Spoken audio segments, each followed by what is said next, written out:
I'm sorry, I didn't mean to offend you. I'm disappointed in every one of you.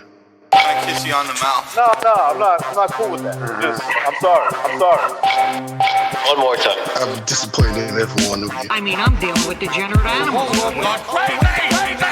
I'm disappointed in every one of you. Disappointed in every one of you. All right, come on. Honestly, I can't do it no more. I'm disappointed in every one of you. Let me tell you why. It's gonna be all right, Nicky. Go ahead, shoot. He just killed a fucking man. What are you going to do about it? You're happy because you got nothing. You don't got a thing. You're happy because you got nothing. Lomito! Got nothing. I want to get out. I want to get out of this rat hole. I want to get online. I need BDA boxing.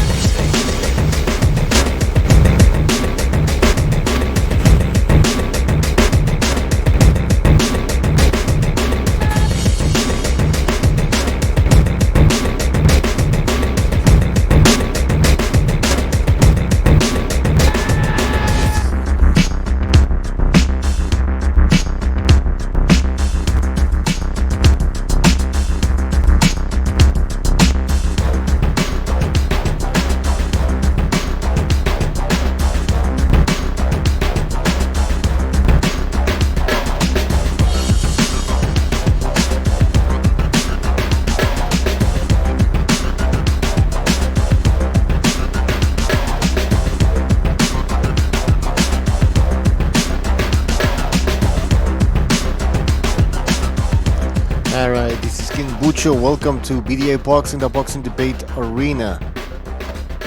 Alright. We have a great fight tonight.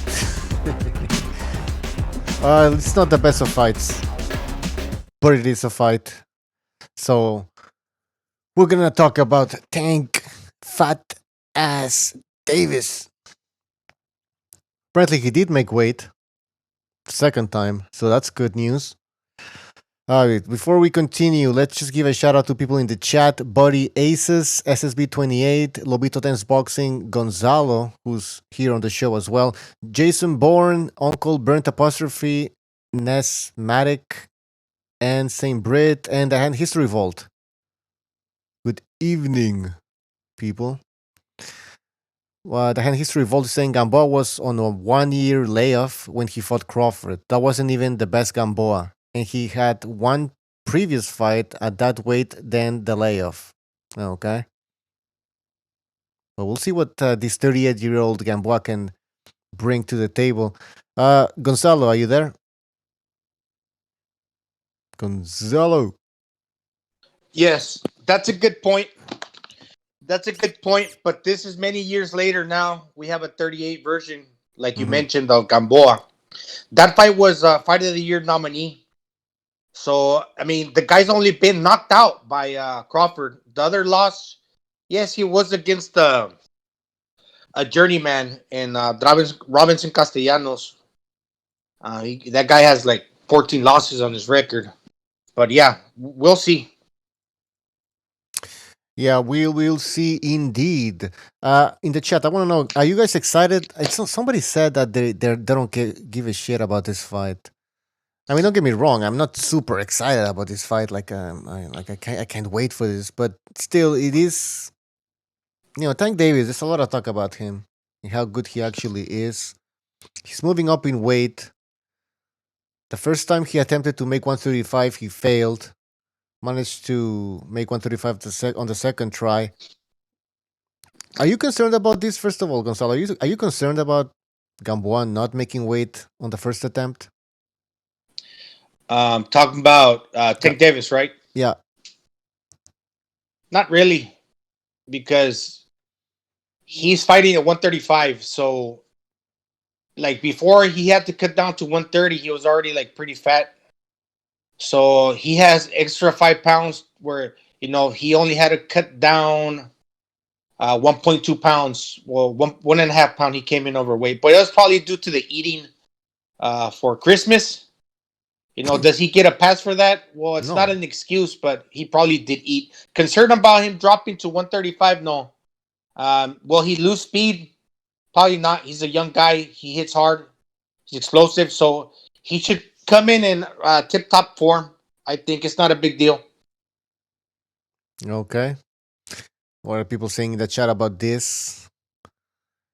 SSB28 says Tank equals Adrian Bronner 2.0. Is he being too harsh? Are people being too harsh in saying that Tank Davis is Adrian Bronner 2.0? Yeah, Tank's a good fighter. And Tank's a Bronner good was. fighter. Yeah.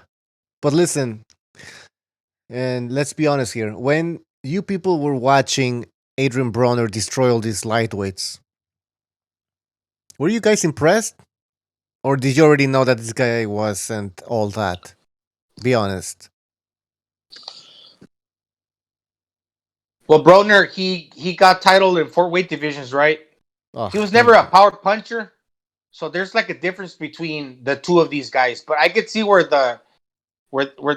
they mention comparisons as far as like they both like are like fat.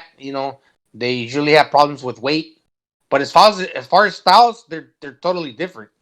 Oh yeah, of course, of course. Tank Davis is more destructive, right? But I mean, he is moving up in weight. I mean, how much? I think the power will carry over to 135. How much of it is the real question.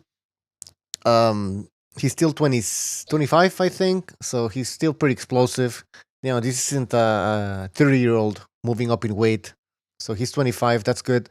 And on top of that, I wanted to add that, well, to find out how much power Tank Davis is going to be bringing to the lightweight division, I think he needs to fight big lightweights, and Gamboa isn't one of them. This guy, I think he was fighting at 126, had fights at 130, and then eventually moved up to 135. He isn't really a lightweight. You know what I mean? And he's old. So, how much of a test is Gamboa, in your opinion, Gonzalo and people in the chat? Was the question again? You came Yeah, I in with the confused echo at the everything. end. How much of a test is Gamboa to see how if how good Tank Davis actually is gonna be at 135? Well, he should be Tess. He will have his moment or moments because they're the same height, 5'5". They both have fast hands, so we'll see. We should get some toe to toe action, but once the pace heats up and the going gets rough, we'll see how Gambo will able to handle Tank Davis's punching power. Yeah, So we could possibly have like a round of the year candidate if we're hopeful and we're trying to keep it positive. We should have a round of the year candidate, because they're gonna trade shots. And if Gamboa goes out in the shield, he'll provide somewhat of a test like he did against Crawford, to where he could hurt him. No, I'll take that back. Where we can see if Tank actually has a good chin, because we don't know that. That type of a test we will probably get. Tank will get connected at some point with the punch. But with that being said, Gamboa only has about a 59% KO percentage. So we'll see how good of a chin Davis has. yeah. I didn't even think about the chin, and yeah, Gamboa is gonna test that. I mean, like he said, yeah, he did hurt Terence Crawford. Um, the thing is, I mean, will Davis engage like a maniac? As I'm expecting Gamboa to like just really go out, all out. He's that type of fighter. He isn't afraid to let his hands go, and we saw it against Crawford. So, like, you're right, Gonzalo. We might have round of the year in this fight. Um, but yeah, my prediction is Gamboa is getting knocked out. I don't know about you guys, but I think that's the most logical prediction at this point. But hopefully, we get something out of this fight. Um, hey, if Tank Davis gets hurt, are we gonna be too critical on Tank Davis? Are we gonna start saying, "Oh, well, he can't take lightweight punches. He won't be able to take on Lopez power." Is that gonna be fair if Tank Davis gets hurt by Gamboa and we start criticizing him? Well, depends how he gets hurt.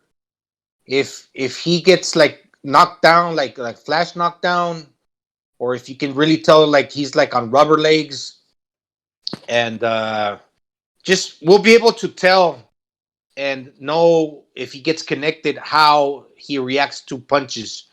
If he gets hit with a good combination, well, he's got good defense. He knows how to block punches. But here's the thing: like you mentioned, will the weight thing be a problem? I don't believe, but then again, there's been some Tank Davis's performances, although he's undefeated with 22 fights and 21 KOs, where he's kind of looks for a fast and explosive guy. He's looked slow and lethargic, to where he had to rely on his blocking and throwing one punch at a time, type of thing, type Yeah. of performance. So if this guy and Gamboa throws a lot of punches, and Davis has to resort to blocking, that will tell us if he's actually fighting in a slow and lethargic mode. And if he blocks and tries to take Gamboa out with one shot at a time, he could possibly be outboxed in spots. But he'll Hmm. probably still pull it off with like a knockout at some point in time because Gamboa is 38 down like the stretch of the fight. Yeah, But and I how don't know. does As far as yeah. him getting hurt, we have to say wait and see how he And reacts to his punches. Gamboa's defense isn't the best. I mean, it's pretty. He's pretty open a lot of times. He's Yeah, gonna because yeah. he squares up and throws punches with his left and his right. He volleys back and forth between hands. So he kind of goes back and forth from one to the other. So he kind of squares up. Yeah. So I don't know, man. I think it's gonna be a knockout for sure. But that's a good point. I mean, yeah, you never know. Davis might just wait too long and start losing rounds. But he's a pretty good boxer himself, I think. It's a very interesting fight. Now, what's the height advantage for? I think I'm They're both. equal. They're equal. Yeah, they're both 5'5", I believe. Okay, so there's no height advantage. Yeah, they're 5'5.5". Davis got a 2-inch reach advantage. Gamboa got 65, and Davis got 67 and one half wingspan from tip of the finger to tip of the finger. GB Boxing in the chat says something suspect about Tank missing weight. Something suspect about Tank missing weight. Seems like a team choice, but then he did make weight, people. He did Well, make weight. I don't think there's a whole much to like suspect. It's Christmas. I mean, the guy we know that we've seen on the Yeah, but on the interviews, yeah, that he likes to eat at the parties. We seen him stuff his face before on camera, so we could surmise that since it's the yeah, holidays, but he loves to eat. yeah, but it's not like this fight was scheduled like a week ago, right? I mean, he knew this was coming, and by the way, what does this tell you about Tank Davis? Does it tells you that this guy isn't really taking Gamboa that seriously? Could be.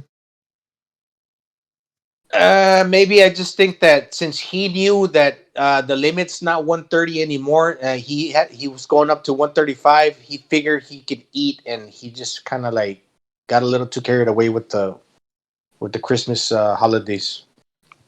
All right, so you keep blaming that turkey. Fair enough. It could be. By the way, people, the phone lines are open. Join us. Let us know what you think about this fight. You can also talk about the undercard, Jean Pascal against Badou Jack. I believe it's for a vacant title. That's how great of a boxing host I am. I don't even know what the fuck's happening. Listen, the belts at this point, I don't care about this alphabet soup belts. But I believe they're fighting for the WBA vacant light heavyweight title. Somebody can confirm that. That'd be great. But anyways, besides, nobody cares about the belt. Badou Jack, Jean Pascal. We can talk about that. Interesting fight. Or we can talk about whatever you want. That's related to boxing, of course. The numbers on your screen, and yes, the phone lines are open. Gonzalo, Jean Pascal against Badou Jack. What do you think about this fight? I think he went to take a piss. I'll tell you what I think about Jean Pascal against Badou Jack. I think it's an interesting fight. Badou Jack, I don't know. He seems to like fade, or I don't know. He's like winning a fight, and then he just like says, "You know what? Let's make it a close fight," and starts losing fucking rounds. And And Jean Pascal, well, I mean, I don't know what the hell to tell you about Jean Pascal. His best days are obviously over. He's similar to Badou Jack, I think, where like they just start to fade as the fight progresses. Gonzalo, you there? See you muted. Yes. Yeah, tell me your thoughts about this fight. What do you think? Well, with that being said, that should make for an interesting fight because we have two guys that fade down the stretch equally. So that could prove to be exciting where they can start catching each other and being more susceptible to hurting each other. That's if they don't choose to be defensive. And I think that Badou Jack is more prone to being more defensive than Pascal. Yeah. And Pascal got the title, so he's gonna want to make it Oh, into a dogfight. But we'll see. Badou Jack's 6'1". This guy's shorter, but then again, Pascal's more naturally used to fighting at 175 to where Badou Jack was 168 pounder, and he I don't know how many fights he's got good at, point. at light heavy, but it should be interesting because when we have two fighters that are not the best, that are kind of past their prime, we can get exciting fights like that. Just think of I'm not comparing it to this fight, but think Arturo Gatti versus Mickey Ward, other fighters where they're past their prime, but they give us good action because they're not as fast, they're not as sharp, they don't got that O, so it makes good for good fights. This could turn into a snooze fest, stylistically speaking. Badou Jack plays it safe. Jean Pascal, sure, he's technically basically the most aggressive one out of the two, but sometimes he just doesn't let his hands go. I mean, look at those Hopkins fight. Why did he lose those fights? One of the reasons was he basically just decided to, okay, well, I'm losing the fight. That's fine. I'm not gonna do shit. But I don't know. Listen, maybe Jean Pascal thinks that he found his second wind, last chance to make something out of his career, and maybe he goes all out. The Hand of History Vault says ESPN. No, this thing is on Showtime. It's Showtime. Yeah, guys, listen. This is what we have. This is what we have to work with. All right, Tank Davis fighting Gamboa, and listen, guys. What if Tank Davis loses? I think that's it for him. You know why I think that's it for him? Obviously, he can have another fight, but I'm saying it's over because of what happens outside the ring. We know he's not really that dedicated to the sport. For a young guy to be fat like that. Have you seen that picture? I'm gonna find it later and I'll post it. You see his gut sticking out. What does that tell you about a young fighter, right? And then we see him drunk, hanging out with troublemakers like Adrian Broner. Maybe they have a relationship together because they were kind of kissing or whatever. So this guy is not on the right path. And if he takes a loss tonight against a 38-year-old Gamboa, hey man, it might be over. Might be over, people. So there's something at stake here. Don't sleep on this fight. Yeah, it's because Mayweather puts a lot of value on that. Oh, he's got the talent. He should have been fighting tough competition. I mean, we could go back 1 or 2 years because he's young, but then again, he's fast. He's explosive. Kind of like Mike Tyson. When he was young, he succeeded because he had those qualities.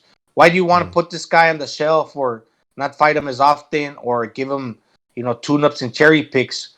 Well, this is probably his best because later down the road, he's going to have more problems with that weight. And it's not like he can succeed at 140 pounds in a division above this one.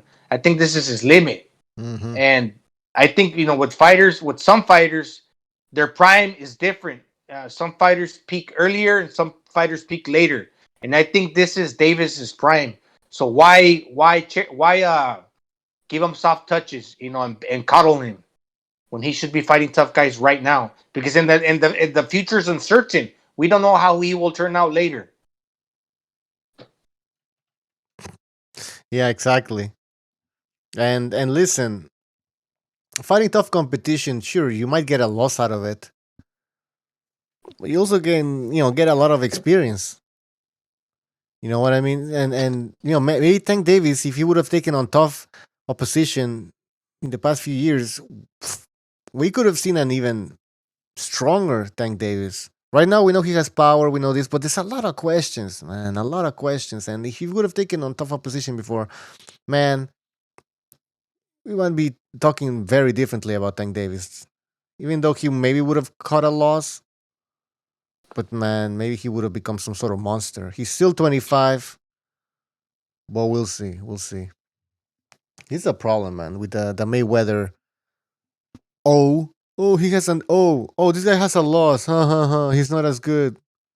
Oh, Lomachenko lost to Salido. How can he be a pound for pound boxer? Like, damn, man, you don't know shit about boxing.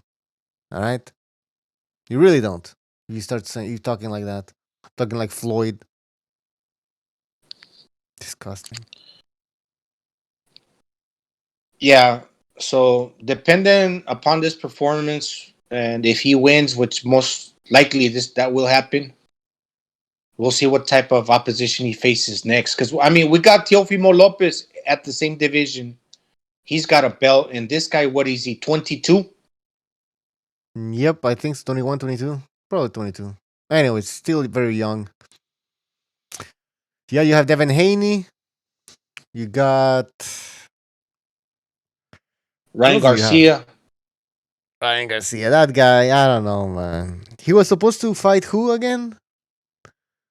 Linares? No, he will fight Linares, right? Ryan Garcia, I think he's fighting. I don't know who in February, but Linares will be on that undercard, and provided they both win, they'll face each other. Supposedly. Good fight. Listen, Linares is not a 140 pounder.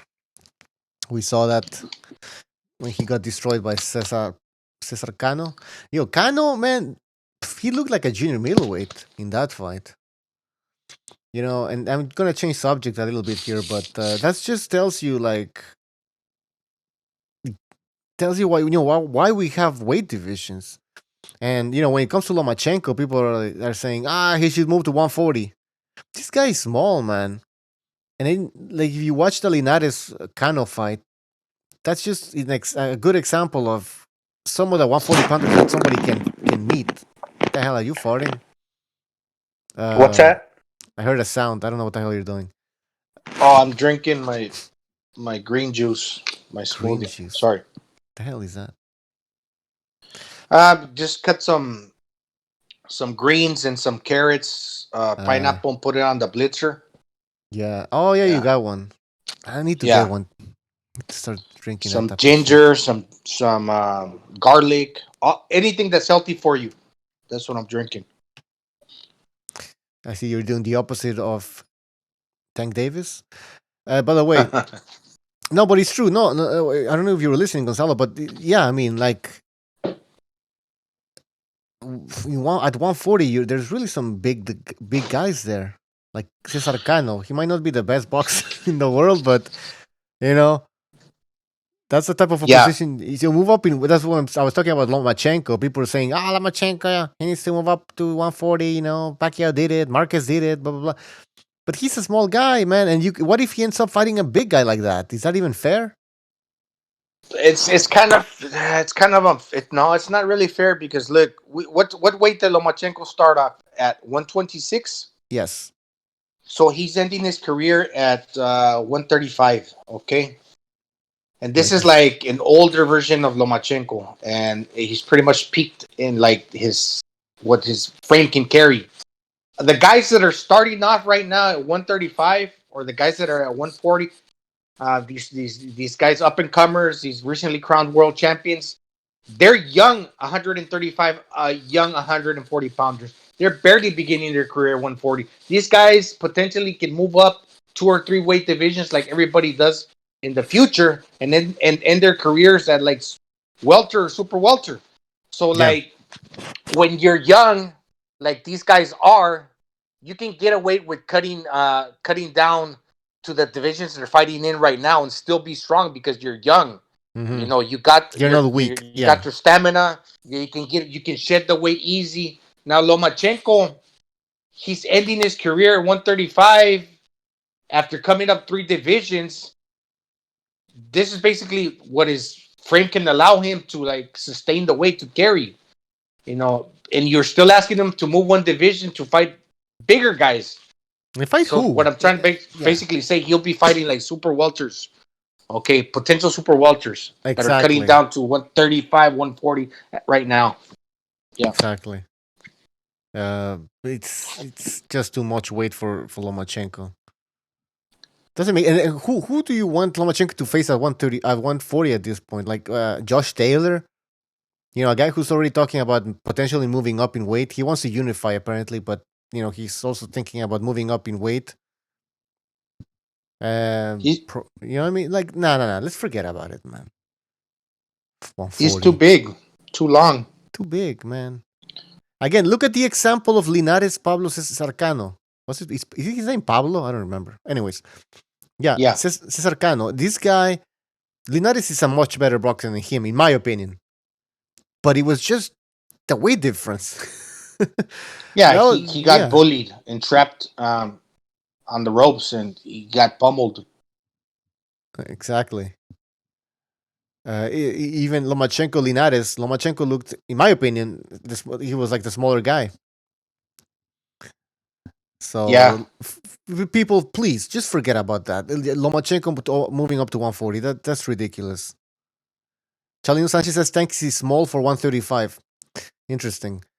Gonzalo, what do you think? And people in the chat also, you can join in. Tank is small for 135. He's 5'5". I guess that's small for a lightweight. You know, He's yeah. he's stout. He's compact. Mike You know, Tyson he has style. trouble making 135 because that extra fat. But even if when he cuts down, he's a muscular 135, 130, 135. He's growing. So I mean, he's short at 5'5", which is maybe a little short, but that's just his frame. You got tall guys, you got short guys.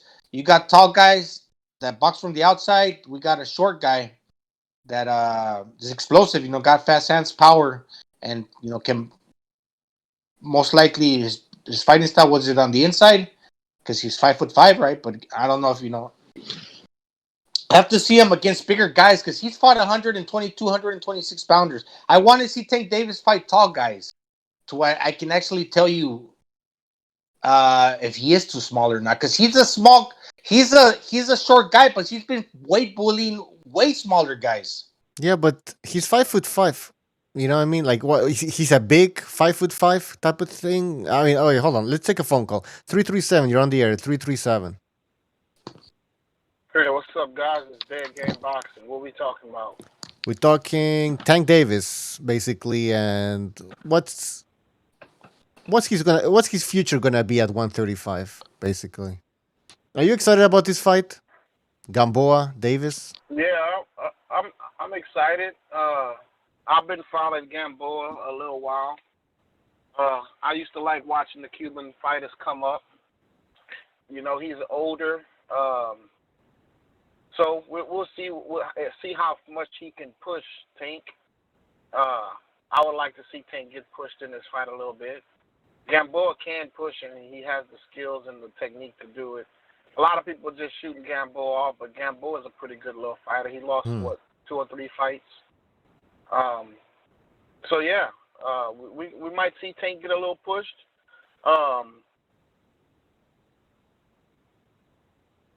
Gamboa I think in the Crawford fight, with the Crawford fight, I'm just trying to think about who stopped Gamboa and took him out. I'm trying to judge his chin. I'm not. There's only one fighter by the name of Robinson Castellanos. He quit in the 7th round. Gamboa packed it in. The only time he's been knocked out is by Crawford. 2 years ago. What about within other fights? Have he gotten like severely hurt or like how's his chin? That's the only time. Okay, against so Crawford. I mean maybe the age. The only thing that can affect him is his age. I think he can push Tank a little bit. I think it's probably like a closer fight than what people think. I still have Tank winning by knockout. I like Tank. The future of Tank, the only place Tank can go is towards Lomachenko. That fight has to be made. I would like that fight to be made as soon as possible, so the winner of that fight can fight Devin Haney, because Haney is going to be going up real soon. I'd like for him to catch Haney while he's at 35. My thing is, I just want to see all these good fighters fight each other. So, I like to see them all fight, rumble in there, man. If Tank Davis gets hurt by Gamboa, are you gonna be critical of Tank Davis? Oh no, that's what I'm looking for. I'm hoping that he get hurt. I'm hoping that he get dropped. I want to see Tank get some adversity, man. Styles make fights, and Gamboa just might be the guy that can push him a little bit. I'm hoping he gets hurt, and I'm hoping he come out of it stronger. I just want to see him get pushed a little bit so I can kind of judge him. Lomachenko is a special guy, and Tank might be able to do it, but I just want to see some adversity. If Gamboa wins this fight, Gamboa. If Tank Davis wins this fight, should he fight Lomachenko immediately, or do you want to see more of Tank Davis in the lightweight division?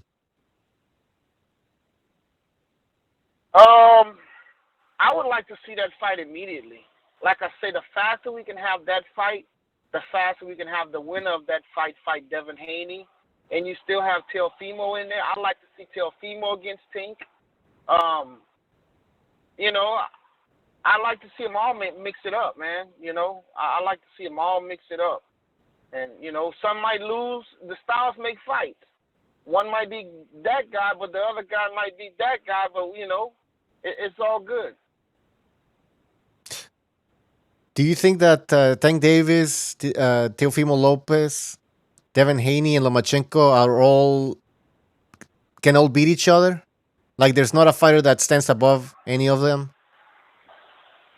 I don't see, the only thing I could say is what I hear, and I've heard Devin Haney say they sparred, and I know sparring is not much, but he said he sparred Tank and he got the best of him. I think Tank, Lomachenko, Devin Haney, and maybe a few more, man. The 135 is pretty good. It's pretty good. So you think it's wide open? But I think that's why they all need to fight. Okay. Fair enough. Do you think it's wide open, basically? Okay. Yeah. I think they all naked. They just need to fight to see who is the best.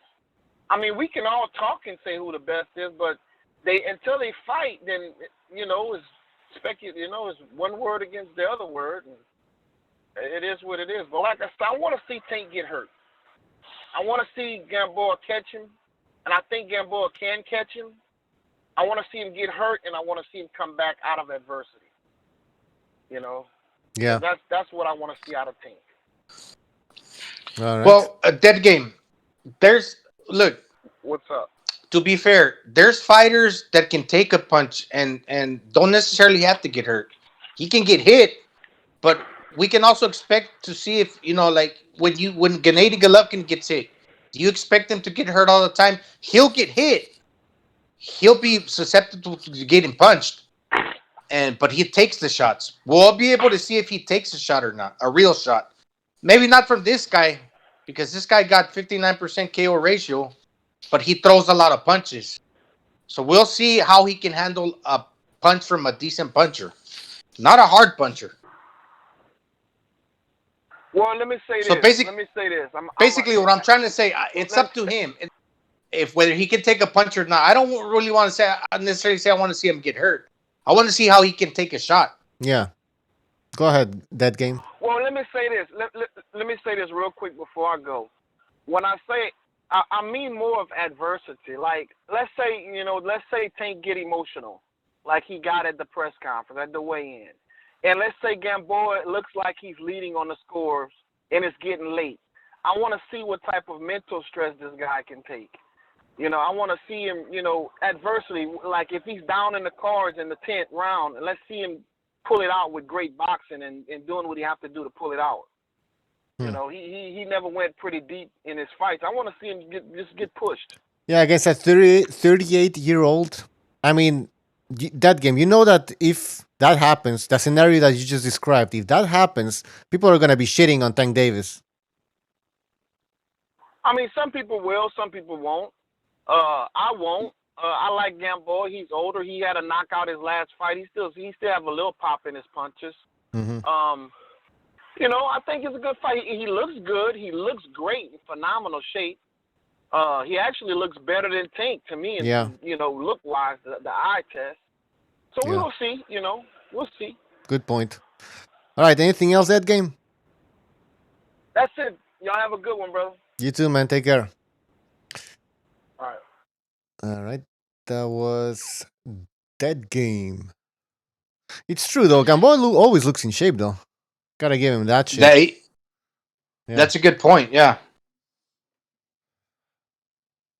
Let's see what people are saying in the chat. SB Stay Sharp says Tank can take it and dish it. Tank by 6th round KO. That's a good prediction. What's your prediction? I was thinking around 5th round TKO, Tank Davis. Yeah, I'm going to go with 5th as well, I guess. 5th or 6th. What about you guys in the chat? What's your prediction? Buddy Ace says Gamboa has poor defense. Of course he does. El Guru says Jot got off the toilet, dropped 10 tanks and 178 off at the pool. All right. Charlino Sanchez says Teofimo would sleep Tank Davis. That would be a crazy fight, man. Tank Davis Gamboa. Sorry. Tank Davis. Teofimo Lopez against Tank Davis. That'd be an amazing fight. That'd be a war, I think. Yeah. SB Stay Sharp says Walters would not beat Tank. Cut the bullshit. Hey, what the hell happened to Nicholas Walters, anyways? I don't even know. Yeah, he went into obscurity. You see, that's the thing with Gamboa. He's like one of the biggest disappointments for me in boxing. Because he had a lot of promise, and then he was put on the shelf for the longest time due to promotional issues. Yeah. Contractual issues. Yeah. Gamboa reminds me of that Dominican fighter. What was his name? At 135, he was also explosive and everything.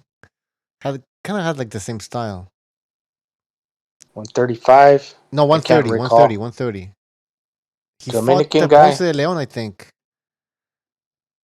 Dominican. Fuck, anyways. Somebody knows who I'm talking about. Mention it in the chat. By the way, don't forget to like. God damn it, like the show. Support BDA Boxing. Let's see what else are people saying in the chat over here. Grievous says Tank is a heavy favorite. No way he loses. Jinx. Yeah, imagine. Hey, you never know, man. You never know. You never know. Sir Nickington says Gamboa is super chinny. He gets stopped 5th or 6th round. Exactly. Super chinny. How good is Gamboa's chin? Yeah, that's what that game was asking about, Gonzalo. How good is Gamboa's chin, in your opinion? Well, he's only lost twice, and the only time he's got knocked out was against Terrence Crawford.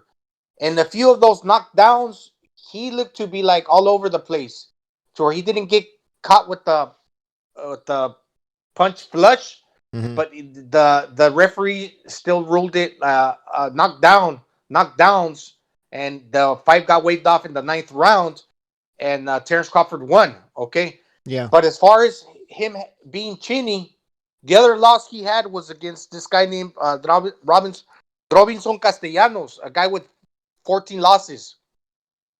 And that dude made Gamboa quit in the 7th round.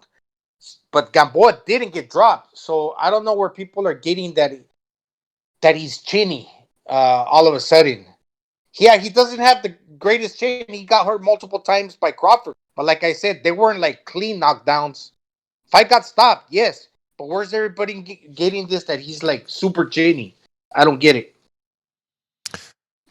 Yeah, maybe he might not be as chinny as you guys think. I mean, listen, Crawford's a big guy, right? And he didn't take him out with one shot or anything. He did drop him though. But SB Stay Sharp says Tank hits as hard as a 154 pounder. I have been in the gym with him sparring. Wow. So you're for Baltimore? Well, where does he train? I don't even know. I know he's from Baltimore. I don't know if he trains there, but tell us more, man. If that is indeed true. Yeah, he probably hits. I mean, he's a little Mike Tyson in a way. I think that's what Gonzalo was saying. Hey, Foul Pole Boxing says he's chinny because he's old. Well, what do you think about that, Gonzalo? Gamboa's chin has deteriorated at 38 years of age. Could be. SB Stay Sharp says Upton Boxing. Okay. Indeed, truth. He hit like that since a youth. Hey, you're born with power. That's what they say. There's no doubt he has power. No doubt about it. He has to take Gamboa out, man. There's no other outcome here. He has to take him out. Now my question is, when he fights bigger guys, because as we said, Gamboa is not really a big lightweight. He maybe isn't even a real lightweight. When when Tank Davis fights these big guys, is the power gonna be there? That's gonna be very interesting. Yeah, and also he went up 5 pounds. Okay, yeah. He came in overweight. He's fighting 5 pounds he's fighting a 1 division higher, and plus all the extra weight that he's gonna gain after the weigh-in. We'll see if he's gonna be just as fast as he was before and as explosive. He might be somewhat slower and more lethargic, which that could take some steam away from his punches. True. Yeah, the power should be there. That's my opinion. Of course, I mean he's moving 5 pounds. Also, they say he's a big 130 pounder. Okay, therefore 135 should be his ideal weight. The speed, explosiveness, that might be affected. But if it isn't, this guy might be deadly at 135, man. He hasn't really faced any adversity as far as facing power punchers himself. Who did he fight? Pedraza, the sniper. I mean, he's not like a really hard hitter. He's a sniper. He's a precise puncher, but he's not really like a hard hitter. Who else? The small Mexican guy that he just faced. I mean, are we serious? Get out of here with that shit. Nah, man, that doesn't count.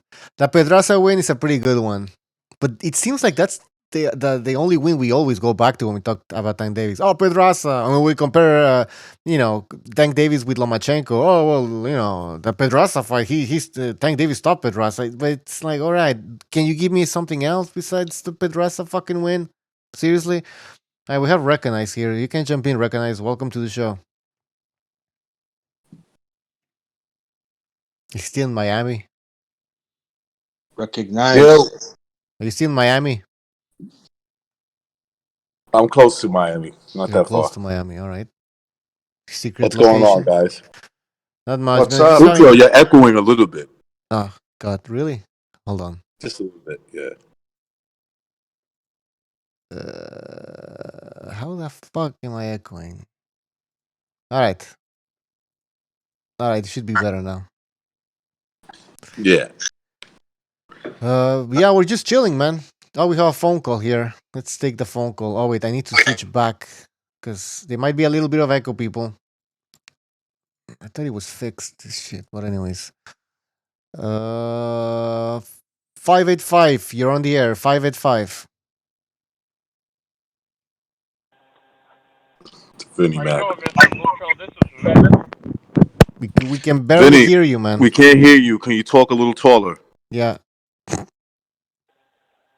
How you doing, Mr. Recognize? Oh Yes, guys, I'm excited. Gervonta Tank Davis, besides Mr. Wilder and Mr. Spence, this guy excites me as well. A pure American, this guy is a superstar. He is going to destroy the Cuban, and he will actually take Mr. Gamboa to Cuban school tonight, guys, and he will knock him out. You got my word on that, guys. Well, Vinny, that's not really a prediction Yeah, yet. not really. I mean, come It's on. not- you're not going out on the limb by saying Mr. that. Bucho, Just put it that's that a way. prediction, Mr. Bucho. Yeah, but it's pretty obvious, Vinny. You're not. Gamboa got beat up and stopped. Got like dropped like I don't know how many times against a guy who lost 12 fights and been stopped like 3 or 4 times going into that fight. You're not really. That's not. Look, they're only fighting Gamboa because they feel he's washed up, and I think he is. Could he give it one last shot and go for broke and maybe give him some problems? I guess anything's possible, but I think the expectations is that Tank is just going to go in there, nothing new, just bomb him out, knock him out more than likely, like he does, the bums that he's been fighting so far. Yeah, Vinny, don't get too excited here. All right, Well, we I all know tell what's you gonna what, happen. guys, you ready for this one? After Mr. Tank Davis wins this fight impressively, I'm gonna call on the show and I'm gonna scream, guys. And also, I have one more thing to say. He will call out Mr. Josh Taylor at 140. I know Mr. Josh Taylor right now is sitting at home. He's gonna watch this fight and he's gonna be like, "Damn, man, this guy is really good, and I'm in trouble." Trust me, Josh Taylor, you're on the radar, sir. Trust me. I'm sure he's so scared. He better be scared, Mr. Recognized. He better be. And you probably like Mr. Josh Taylor, so you should be scared as well, Mr. Recognized. I've never been so scared in my life or bored. Vinny, where do you see Well, Tank I'll Davis? tell you. Vinny, I have a question for you. Just your Yes, Mr. Woodrow. prediction on Tank Davis's 135-pound campaign. Where is he gonna end up?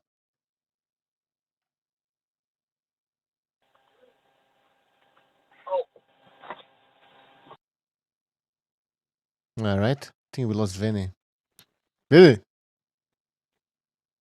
All right, he doesn't want to answer because. Yeah, Vinny, are you there? My God. All right, Vinny, call back. Oh, then he left? yes, Mr. Pucho. Yeah, Oh, he's there. Yeah. he's there. He doesn't want to answer. Can you repeat that question, Mr. Bucho? You Sure. echoed What's a lot, and I couldn't hear you. Sound like a robot. all right? What's gonna happen with Tank Davis at 135? He's going to get fatter. Yes, at Hmm. 135. To be honest with you, Mr. Bucho, I this is what I heard because I actually know people that are close to Mr. Tank Davis's camp. He's actually exploring 140, so he came in overweight just to see how his body feels and when he fills up tonight. This is why I'm telling you guys he's coming after Mr. Josh Taylor, the UK hype job, and he will get rid of him. He doesn't have any further plans at 135 as far as my sources tell me, Mr. Bucho. Yeah, my But we sources. will see tonight how he fares. Okay, are your sources telling you that Tank Davis is avoiding Lomachenko? Like that he wants to dock Lomachenko? Yeah. This is not true, Mr. Bucho. I'm not sure where you're getting your sources from. No, I'm It asking must if be from you. the Lomachenko fan hype job guys. All right. These guys need to This worry is insane. about Mr. Teofimo Lopez when he takes his head off. So I'm not really worried about Mr. Lomachenko because he's not going to get past Teofimo Lopez. Okay, Mr. Bucho? And if he Yeah. All does, right. then I'll answer And, the question. But as far to as I Vinny know, Mac, look, yeah. I don't believe what you're saying is true, man. Can we be serious? He came in overweight because exploring one. He still got a drop. He dropped the weight. He came in at 134.8. He was 136 and a half. So why drop the weight within an hour if you can coast and come in comfortably under 135 and I have to sacrifice and do all that work like Mm-hmm. 15 hours before a fight? I mean, that makes no sense. He still made the weight. He didn't come in overweight. He came over the weight when he got on the scale, but he still dropped down to 134.8. So why have to do all that work just to like cut down again? Nah, he ain't exploring 140 by the by the means that you're explaining. That's all I Mr. wanted to say. Gonzalo, all I'm saying is he's targeting Mr. Josh Taylor. I'm not saying he's going to be at 140, but, my sources who are close to Mr. Tank Davis's Oh, camp, please. they tell me this, guys. And I'm telling you, You can't I'm be not lying, guys. targeting. I'm You can't be serious, Mr. targeting the Bucho. champion I know at you're one division laughing, above but if you're if just debuting at one division beneath at 135 and are facing the guy that you're expected to beat. He needs to target the champions at 135 before he targets the champions at 140. He's not a champion right now. He's his first fight at 135. That's right. Hey, listen, Vinny. Just yes, side note over Mr. here. Bucho. Yes, you are winning the award for where is it? Color of the year. You're ahead on the polls. Vinny Mac, you're at 36%, followed by Head Honcho, who's at 25%. So I'm just letting you know that I'm pretty sure you're gonna win the 2019 Color of the Year award. And when we have the show We presenting have the an award for you too. It's called "Go Fuck Yourself" award. exactly. We Oh, want you to. We're gonna. Mr. Unrecognizable. Yes, Mr. Bucho, I just want to thank all my How fans dare out you? there. I will be coming No, in listen. strong in 2020, and hopefully in 2020 we can crown Mr. Deontay Wilder as the undisputed heavyweight champion, and have Earl Spence Jr. knock all these guys out as well. And I will continue, guys, to give you guys great calls, and the truth needs to be out there. This is why I'm winning, Mr. Bucho, because the fans want to hear the truth. Thank you. All right. Thanks for the phone call, Vinny Mac. The truth is out there. Where's my X Files sound? Fuck, I lost it. Anyways, all right. That was Vinny Mac, who's gonna probably win, unfortunately, the BDA Color of the Year award. I But think he anyways, deserves it. yeah. I mean, the people decide. So the people think that Vinny Mac is the Color of the Year, then he is the Color of the Year. But anyways, let's see what people are saying in the chat over here. Grievous is saying that Vinny is disrespecting Lomachenko. All right. Grievous says also that Lomachenko could derail their hustle. Shalino Sanchez says the PBC counts the regular champion. It's true, they're fighting for I mean, how the fuck is Tank Davis fighting for a championship against Gamboa? This is ridiculous. But anyways. By the way, Recognize, what's your prediction? Tank. I'm gonna say a front stoppage. All right. I think it Eighth goes a round. couple of rounds. He can stop him early, but I'll say that this guy Gamboa will give it his best shot and get dropped a few times and be out of there by 8. Okay, fair enough. I think we Gonzalo and I said the 5th. Somebody says the 6th. But what's important here is that everybody agrees that Tank Davis is going to win by stoppage. So when Vinny Mac says, he thinks that he solved the fucking puzzle over here. You think he's like fucking Nostradamus. I'm predicting Nostradamus. things that you could never see coming. Exactly. He's a prophet now. We're gonna let's call him Prophet Vinny now. I'll tell you what, if he Vinny. comes in, if he can turn back the clock to when he fought Crawford, now we're talking a different fight. Yeah. If he was at least that good coming into this fight. But I think he's pretty much done. And He's that's why 38. Yeah. they're expecting him to go in there. Look, anything can happen, but they're expecting him to be the weak Gamboa that we've been seeing. But you never know, man. I mean, he did look in good shape, but that could just be because, hey. Yeah. That game called in and said, Gamboa, yes, he's 38, but he's always in good shape. And that's a good point. He's always in shape. But then again, you can look great as you get older, but that the reflexes and everything, that's what matters, right? Of course. Yeah. I'd be disappointed if Tank Davis shells up Because Gamboa comes in to fight, and if we go by the narrative of all these Cubans that are getting older, once they don't got their legs like Lara and Rigandao, that they're willing to trade more and give us exciting fights for what we always clamored for from the Cubans. Well, this guy Gamboa is the guy that does that. Davis can also, but sometimes he shows up and throws one punch at a time. I hope this younger guy doesn't disappoint and comes into a fight and give us round of the year.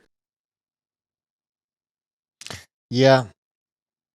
Again, but my question: if Gamboa gives a tough fight to Tank Davis, is that gonna are we gonna have to be critical with Tank Davis and go like, hey, listen, you know, you shouldn't be having a difficult fight with Gamboa, or is it something that's acceptable? It's hard to say because I don't really know where Tank is at. That's one thing I was going to mention. I mean, if he struggles with him, should we be that surprised? Because we're not really. Who has he fought besides Pedraza, who fought a stupid fight and was still giving him some of the business? Right? Exactly. If you remember that fight, he was catching Tank a lot, and Tank looked gassed at times in that fight with his mouth open. Well, yeah, but we all just remember the stoppage. You know, anything that happened before the stoppage, it doesn't matter, right? Right. It doesn't matter, but I remember that fight, so I'm not. You know what? I'm not too sure what to look. The only thing I expect is Tank to win the fight. How he's gonna win, I don't know, but I just think that more likely, he's gonna bomb him out eventually. It could be early, it could be late. Even if he shows up in the beginning, like Gonzalo was saying, I still see Gamboa being 38. He gets sloppier as the fight goes. Don't you notice that about Gamboa? Even in his prime, he gets sloppier as the fight goes along. Yeah. So I don't expect much from him at 38. Yeah. For browsing says Gamboa was dropped several times by mediocre fighters long before Terence bought Crawford. That is true. Yeah, but he's only been stopped one time. Marquez was he's stopped been multiple stopped times. twice. He's been stopped. He stopped twice, but he retired in his stool. He quit. Yeah, in the but that's seventh round. even. Someone would tell you that's even worse. Yeah, that's actually what I'm even saying. worse. Yeah, it can happen. What I'm saying, actually getting knocked out because look, Marcus was knocked down multiple times in his career, and he never was stopped. He had an arch. Now, Gamboa's been stopped. You're talking about a legend. You're talking about a legendary fighter. Marquez is but a if Gamboa can get up and fight back, that'll give us a good fight. If Tank drops Gamboa and Gamboa keeps getting up, that's what I want to see. Entertainment. Yeah, I mean, I would like to see it too. I mean, shit, I'm not even gonna lie. I would like to see Tank at least hit the fucking floor, if not get knocked out. Cherry pick going wrong, but I don't expect that. If Gamboa goes in there, sorry, I keep saying about. If Tank Davis goes in there, destroys Gamboa, as we all expect him to do, are we gonna give Tank Davis credit? Are we gonna say, oh, he's ready for these other 135 pounders? No, because here's the thing. What are you going to do with that afterwards? Are you going to challenge yourself and fight the better fights at 135? Or are you going to say, hey, listen, you saw what I could do to Gamboa. Now watch me fight 3 other cans. Like, no. So I'm sorry. I'm just going to say, look, I expected you to do that to Gamboa. He's 38. He's got dropped by smaller guys. Like Gonzalo was saying, he's been dropped way before Terence Crawford. This is a guy who got stopped by a journeyman. Actually, you know what? Come to think about it, Gonzalo's right. I think Terence Crawford was way too big for Gamboa. I'm not even going to count that. He got stopped by a journeyman. He retired in his corner. Yeah. Okay, but here's the deal then. Okay, so you're saying that obviously, Tank Davis shouldn't be fighting Cans after this fight. You mentioned that because it's probably going to happen, right? We've seen that at 130 and super light. I'm going by what so far in his career, what he's done, right? So he fought Pedraza, a decent fight, both to me they were both prospects when they fought. Okay, Tank wins that fight, and then what did he do after that? He fought guys that were over the hill, too small for him. Just like little dudes, and stopped them. And then now he's giving us Gamboa. Okay, you got Yurorkis Gamboa, who's 38 years old. He has more reputation at this point than actually, boxing skills in the ring, or anything that can stop Tank. But it's a decent name. So let's say he goes in there and bombs him out. Who's like the credit part? It's like, okay, what are you going to do with that? Are you going to fight somebody?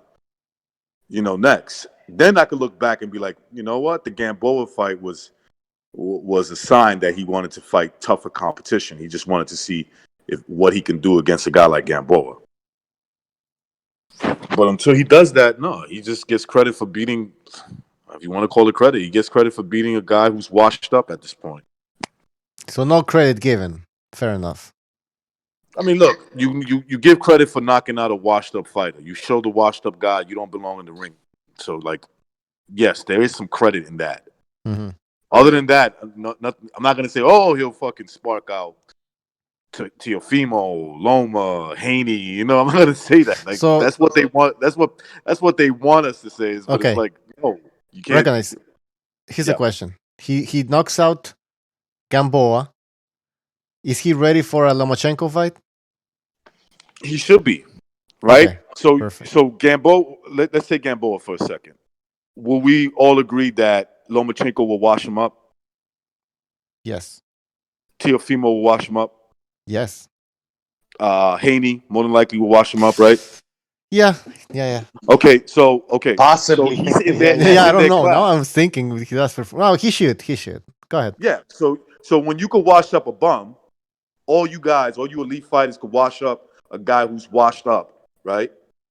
You should be fighting those guys. That if you really want to test yourself, like if you really want to show that you're the man, you fight those guys that could do the same thing to a guy, that you did to. Like, in other words, common opponents that don't belong in the ring with you. Yeah. Yeah. The 135-pound division is kind of weird in the sense that, look, okay, credit to Teofimo. He garnered that title. He stepped it up. He's a young guy, 22. But Devin Haney, he got awarded a belt. Now he's a champion in recess. And Teofimo, Tank Davis is stepping up in his first fight for a WBA title. So the only guy with the real accolades and the true titles is Lomachenko. The other guys have been handed out these trinkets to where they're put in the position. Even like Ryan Garcia got the silver. I don't know. But, they're put in the position to where they all believe they're super. But are they actually going to fight each other? To where if one guy loses to the other, the star power to that one person, they don't want to risk that because everybody wants to be the super. Who else we got? Fortuna, Campbell, Easter? Yeah, these guys, those fights would be good fights. You see, here's the thing, Gonzalo. Yeah. Why didn't he fight Fortuna? Why he picked Gamboa? Okay, he's fighting Fortuna fighting Campbell for that title that Devin Haney got given, but is put vacant now. But okay, fair enough. That's I could understand that. But I'm sure they could have reached out to Fortuna before this whole thing happened, right? And said, look, we want to test ourselves at 135. We would like to fight you. I'm sure Fortuna would have been like, yes, hell yeah. I'm down for that. Well, recognize, here's your answer. I don't know if you can see the screen. Oh, yeah. I can see WBA, the WBA rankings. Vasily Lomachenko is the super WBA champion, whatever that shit's called.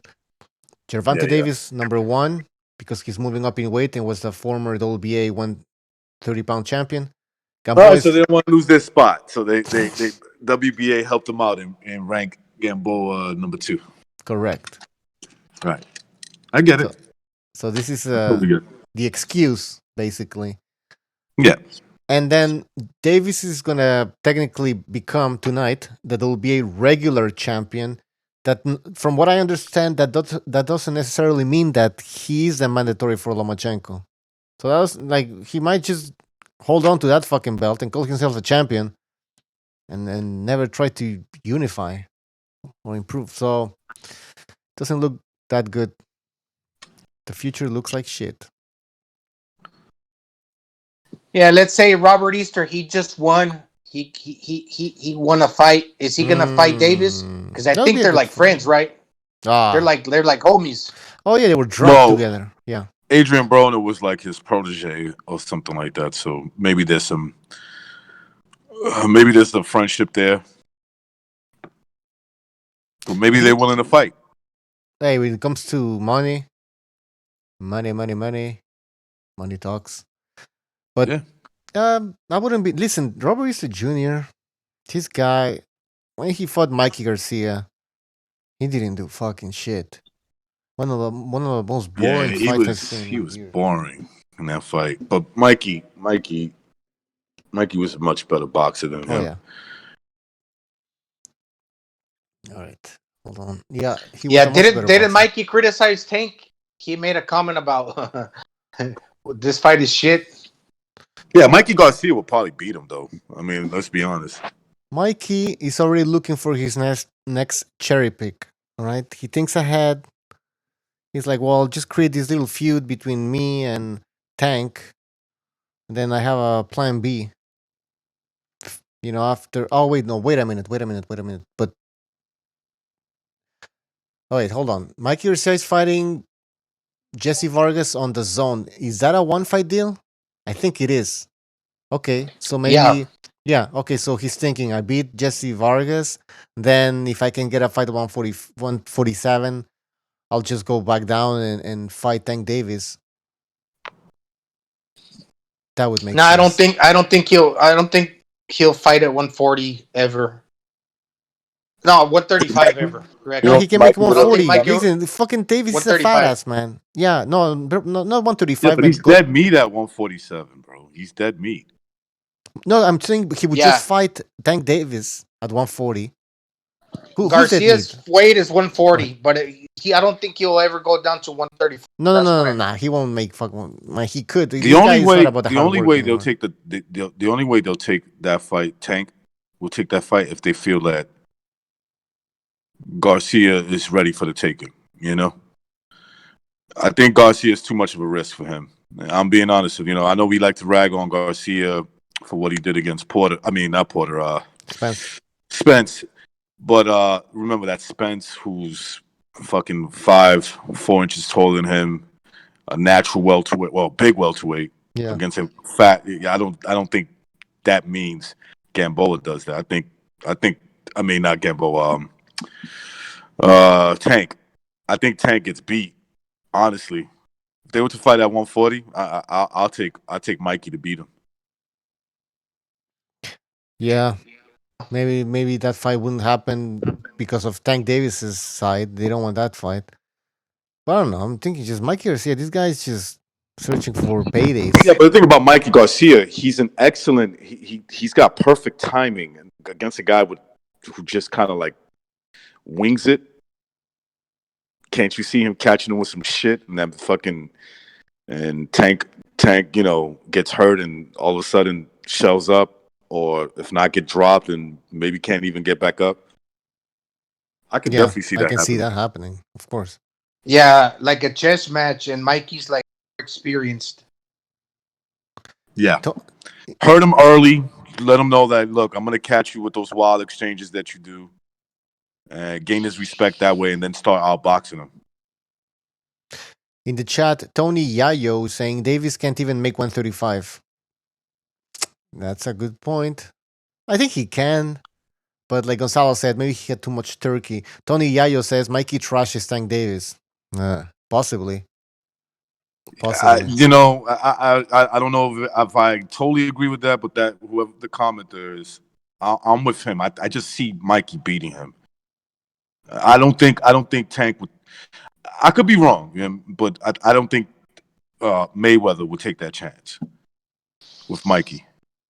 Oh yeah, it's true. Mayweather. Yeah. I wonder what Mayweather's. But again, this is a bad thing, man. Mayweather, we know how he operates based on how he managed his career, keeping that creating all this hype. Yeah. That's what he's doing with Tank Davis. The problem is Tank Davis isn't Mayweather.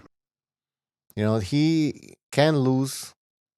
I don't think he has full control of the judges and everything as Floyd did. So gotta be careful with that. I was gonna say something about my Tank Davis. Oh yeah, hey guys, Tank Davis he knocks out Gamboa in spectacular fashion. Are we gonna start seeing Gamboa's fans? Sorry, I mean, what does that mean? He knocks him out and he catches him because he's a fucking sloppy fighter and puts him to sleep? I exactly. mean, As we all predict, it's gonna happen. I know dudes in the street that could do shit like that. They'll fight a sloppy, a fucking dude who just wings his shit, and Yeah, they just time him and catch him in the yeah. jaw. We're That's gonna Mike say he's Tyson. Look at a he world is like class Mike fighter. Tyson. Yeah, but let's say that happens. Are Tank Davis fans gonna go ape shit? Oh yeah, we know that the Davis fans are gonna go crazy. I mean, they're the same fans that think a zero is everything. Bring on Yeah. Lomachenko. Bring on Teofimo. Bring on Haney. Teofimo, bring on everybody, knowing damn well he won't fight all of them. He Oh won't fight man, Yeah. all of them. His that's his gonna be career will come annoying. to a short end. I have to say one thing though. I believe that this fight will have a lot of numbers because they're being really wise as far as marketing Tank Davis. He's fighting in Atlanta. The other time he fought in Baltimore. He's selling out. One thing that he's doing better than all these other guys, and like the Charlos and Deontay Wilder. I think this guy, yeah, he sells. Oh, I don't know. Hopeful. I I listen. mean, he Yeah, I hope so. sells in terms of the people that like him. It may be that they show up. But I don't know if he has international appeal just yet. You know, Okay. Yeah, exactly. I Listen. mean, he could have it because let's say as the competition gets better and he's getting the same results, stopping these guys or at the very least dominating them. Yeah, then he becomes a very exciting fighter. He starts getting some of that international appeal. But right now he's fighting burgers, and the reason why there's not that much appeal or a showcasing of him is because they don't want the boxing public to start saying, "Well, who is he fighting?" That's the one thing about boxing fans. After we watch the knockouts, then we start asking, "All right, that was nice, but who That's is he fighting? Who are these guys?" yeah. That's the thing with That's right. Wilder that I kept mentioning. I talked about Wilder. Yeah, sure, the knockouts. Because Wilder fans come up with the argument that who doesn't like knockouts, right? Wilder's giving you knockouts. I'm like, of course. At the beginning, I was excited about Wilder. I was like, who's this guy? Tall guy knocking everybody out. But then, as the precise, I recognize he's saying, we asked the question, well, who is he knocking out? I know, like we know there's other champions out there. We hear about Joshua. I'm talking about casual boxing fans, right? They probably know about Joshua, Fury, and all this. And like, well, why isn't Wilder fighting this guy? I'm bored about these knockouts. They start saying that I don't care about these knockouts anymore because I know he's knocking out fucking tomato cans. Same shit Yeah. with Tank Davis. Gonna be the same thing. I don't know how long this is Yeah, gonna be last. Yeah, go ahead. especially if you pay for a ticket and he's fighting subpar competition. You pay for a ticket and the guy knocks him out in 1 or 2 rounds. You want to at least see a fight go a few rounds and him get tested. Yeah, Yeah. unless it's Mike Tyson, and I'll tell you why. Because you knew Mike Tyson was undisputed and there was no competition, right? But when it comes to Tank Davis, like there's other guys out there. So if he's just knocking out people that aren't these other guys that are good in the division, then you're like, okay, I don't give a shit. See, like Mike Tyson, after when he started knocking out like his first 15 bums, then they started putting them in there with a little tougher competition. Then they went a little higher than that. It went to guys who are either ex world champions or guys who fought for belts, and that's when he started to become more popular. When the results were the same, he was knocking those guys out. That's when he became, really popular. And maybe Tank has a chance to do that. But the thing about Tank, there's no discipline there. This is a kid that, he grew up in the streets, sort of, that street scenery where there's a lot of drinking, there's a lot of bad eating, just bad way of living. I think it's bad. and the sense of entitlement, the entitlement of I am who I am. Give me my props instead of let me prove who I am, and then you give me my props. So, Tank's look. We got to find out. We know he has talent, but does he have the discipline? And if you don't have discipline, bro, like once he gets to that higher level, starts fighting tougher competition with guys who actually have a shot to beat him, then we'll find out whether or not he's the real deal. That's a good point. Recognized. You got to show up because Tyson, with all that talent, he had one bad performance. He got taken out by a lizard guy. Now Tank Davis already got that attitude about himself and is not showing up. All of a sudden, he can get surprised by a lesser guy, and definitely when he steps up and fights the big names, he's gonna have to show up. Yeah, these fighters. Do you think that they have like the divine right of kings or something? You know what I mean? Like they like. Well, I mean, it's this kind of generation of Instagram, Twitter, stars Yeah. that they just believe that it's inherently theirs. It's just going to happen that way. I mean, look, Tank is a kid who has problems making weight. That's for a reason. He's responsible. He has to be responsible for making a weight. And the reason why there's always these issues is because he doesn't live a disciplined life. He eats bad. He drinks. He lives his life like a teenager. So come on, man. He's part of the culture. You put him in there against a man like Lomachenko, he's gonna fucking drown that little boy. Yeah, that may be a millennial kind of thing. You get the praise and adoration from social media, and then you kind of start believing your own hype. Right? I never saw a young kid who's undisciplined, not experienced as the older G who is experienced and is disciplined. I never seen that young kid beat an older guy like that. Never. So I'm not expecting that now. He's got to change his lifestyle up to compete with those guys. He ever goes in there with Lomachenko now, man, it'll be like Kenny Porter smacking that YouTuber or whatever the fuck his name was.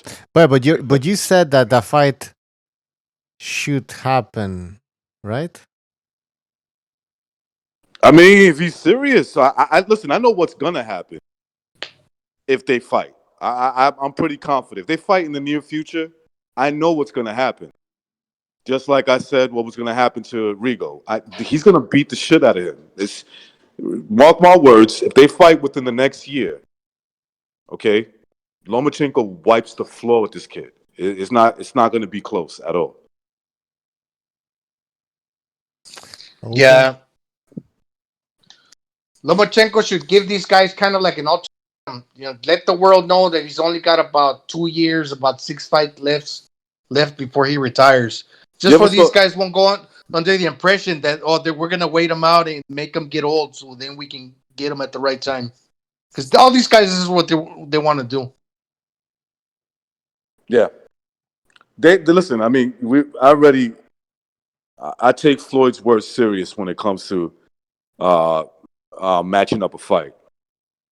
He said Lomachenko was going to be 40 soon, right? Like it was stupid for the way he said it, but yeah. He's stupid too, so I'm the master of puppets. I control Lomachenko with my moves. Nah, he shouldn't do that, right? Right. So in other words, he gave you the plan. It's to get Lomachenko older, not right now. Why you think Floyd said that? Because Floyd knows. Look, you're not going to tell maybe in private, you're not going to tell your son, that kid will mollywop you, bro. He'll drown you. He'll fucking destroy you. You're not. Maybe in private, he tells him that. Like, listen, son, he'll fuck you up. He will. No, I got this shit. No, listen, son. Listen to me. All my life, because he likes just clapping. I know boxing better than you. That boy would drown you. So that's probably what he told him in private. Okay, and Tank Davis just went like, okay, sure. No, I'm sure Tank was angry. Nobody wants to hear that shit. But Mayweather knows better than he does. There's a reason they're not fighting him right now. Okay, there's a reason. And then you take that comment. You take that comment on top of that. He kind of gave you the plan. We want to see him get a little older, a little bit more wear and tear before we entertain this. Strong accusations. Those are Yep. strong accusations. Yeah, Blaming I think Floyd? that's a closer fight than Teofimo. Teofimo is just a little bigger. That poses more of a risk, in my opinion. The fight card says he. Yeah, go ahead, Gonzalo. Go ahead. No, I'm just gonna read some comments here. The fight card says it won't be long until Lomachenko is 40. He's quoting Floyd Mayweather. Chalino Sanchez says Atlanta has a lot of gays too. What are you guys talking about? Yeah, by the way, the fight is in Atlanta. Tonight's fight is in Atlanta. Red Glove Militant, what's up? The fight scout. So he's laughing at the stuttering Mayweathers. It's just clapping. Remember that debate he had with Brian Kenny via satellite? And he starts clapping. Oh, win you! Like, what the fuck, man? This guy's weird. But yeah, he needed to be raised a little bit more with his pops. You could tell that right there. Oh, that's like yeah. That's when you're raised with your mom a little too long. Not the game. Oh, anyways. Well, yeah, listen, it could be a Floyd thing here. I wouldn't be surprised. Listen, this is how Floyd conducted his career. He is in charge of Tank Davis's career. Why wouldn't he try to apply some of the things he learned? You see, Floyd sees Tank as a money ploy. That's what he is. He's a money ploy. He's like yeah. Well, he's like his he says, look, you got some knockout power. I could match you nicely and make you some more money, make him some more money, right? Mm-hmm. And so, maybe there'll come a time where he's like, okay, I think you're talented enough, and now you're battle tested enough where I could put you in there with the Lomachenkos, the Teofimos, and maybe he's willing to fight those guys like Teofimo and what's the other kid? Haney. Haney, Devin Haney, and Ryan Garcia, because those guys are inexperienced. So it's kind of like a battle of raw talent versus each other. Maybe he feels comfortable that Tank will win that battle. But when it comes to seasoned fighters, an exceptional fighter, because Mayweather knows that Lomachenko is an exceptional fighter, right? Yeah. So he's a little hesitant when it comes to that. He's like, no, this is the kind of guy that teaches my little boy that he's a little boy. I don't want him to actually think he's a little boy. I want him to grow as a man. And trust me, this happens, man. This happens in boxing. This happens in just in everyday life. Especially when it comes to physical altercations. Sometimes you get a little jacked up. You're a little young. You meet a man who's in his 30s, who's just touching 30s. He's got that experience, and he breaks you down. You don't belong in the ring with me. You're a little boy. You're a little man still. You may be taller than me. You may be as big as me, but you're a little man in age and the brain. Mm-hmm. And that's the case right now. And that's why they're looking to these fights, these washed up Gamboas of the world, to see if he could get past that. And if he could get past that, that's a good sign.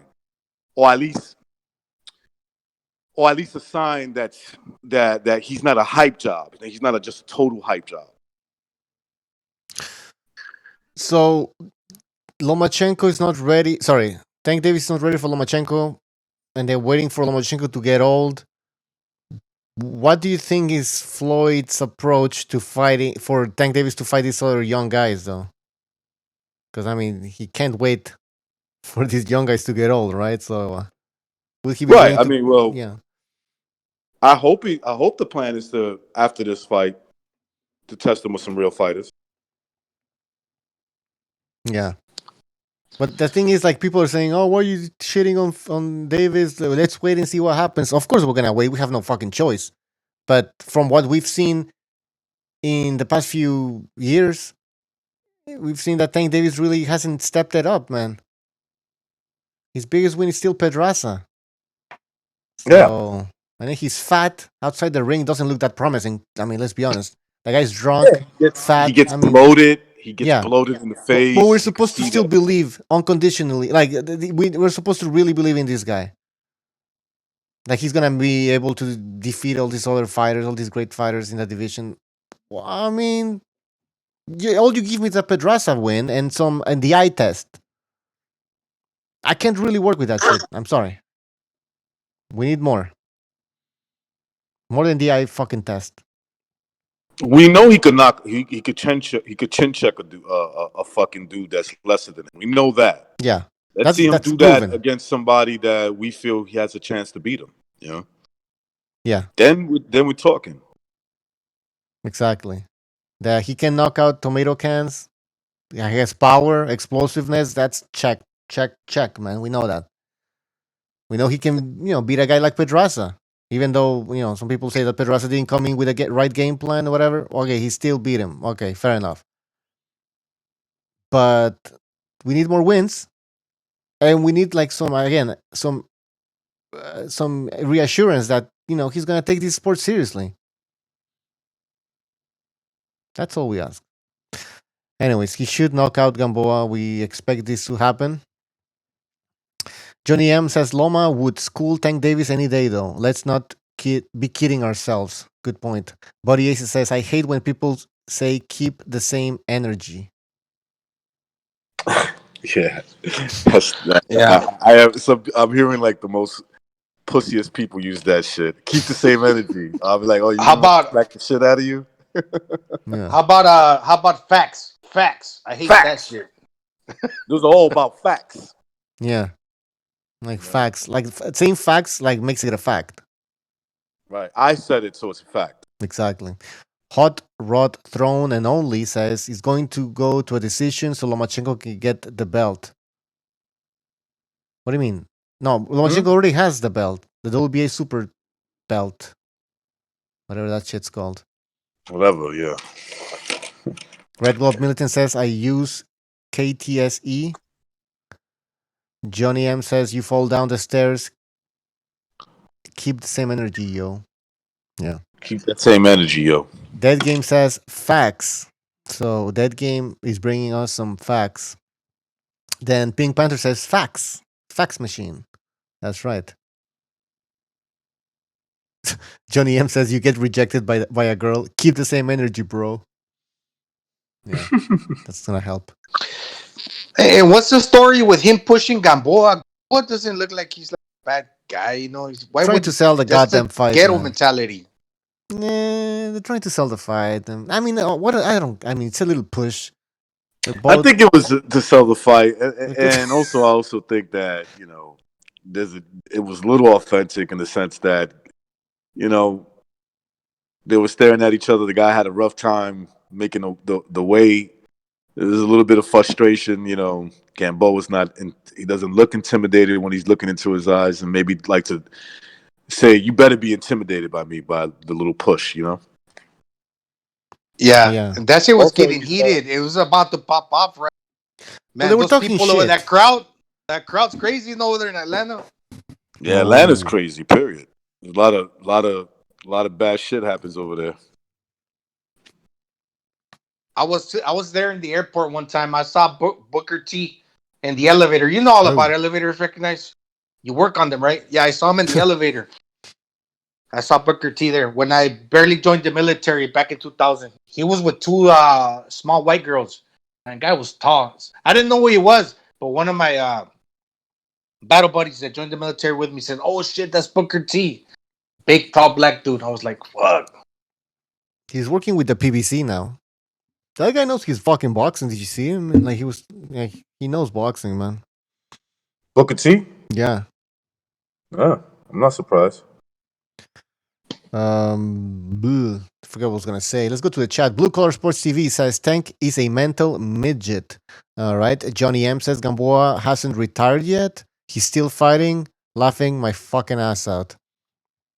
Then he says, Johnny M says, why the hell is Tank fighting him? Jeez, it's like fighting a handicapped kid. Listen, I remember there was this tension between Mayweather and Tank, and one of those things were Mayweather wanted him to move away from Baltimore. And I gotta say that I don't blame him if that's true, and I believe it is true that he wanted him to move out of there. You know, he wanted to develop the kid's brain, basically, see something different. But it obviously didn't work, and Mayweather decided, you know what, I'll still guide the kid because he still lives in Baltimore, and you can see that street mentality that he has, that he got from over there, is still in him, and more than likely would be his demise. So some good advice on Floyd. Right. I remember that. Don't Wow. I'm not 100% sure, but I remember them beefing. And one of the things that he, actually, you know what? I heard this from someone. I heard this from someone An because you know inside Mayweather has like source. family in New Jersey, right? Oh no, Yeah, didn't know. yeah. I actually know like a friend of his cousin. Okay. Yeah, they're And actually kind of great. Yeah, go ahead, Rick. I'm sorry. no, I was gonna say that he just basically like he this guy he told me that Mayweather wanted him to move out of Baltimore because Baltimore is considered the most dangerous city in America. Yeah, Um, yeah. Once you become successful, it's like that Nipsey Hussle story. right You make money. You want to.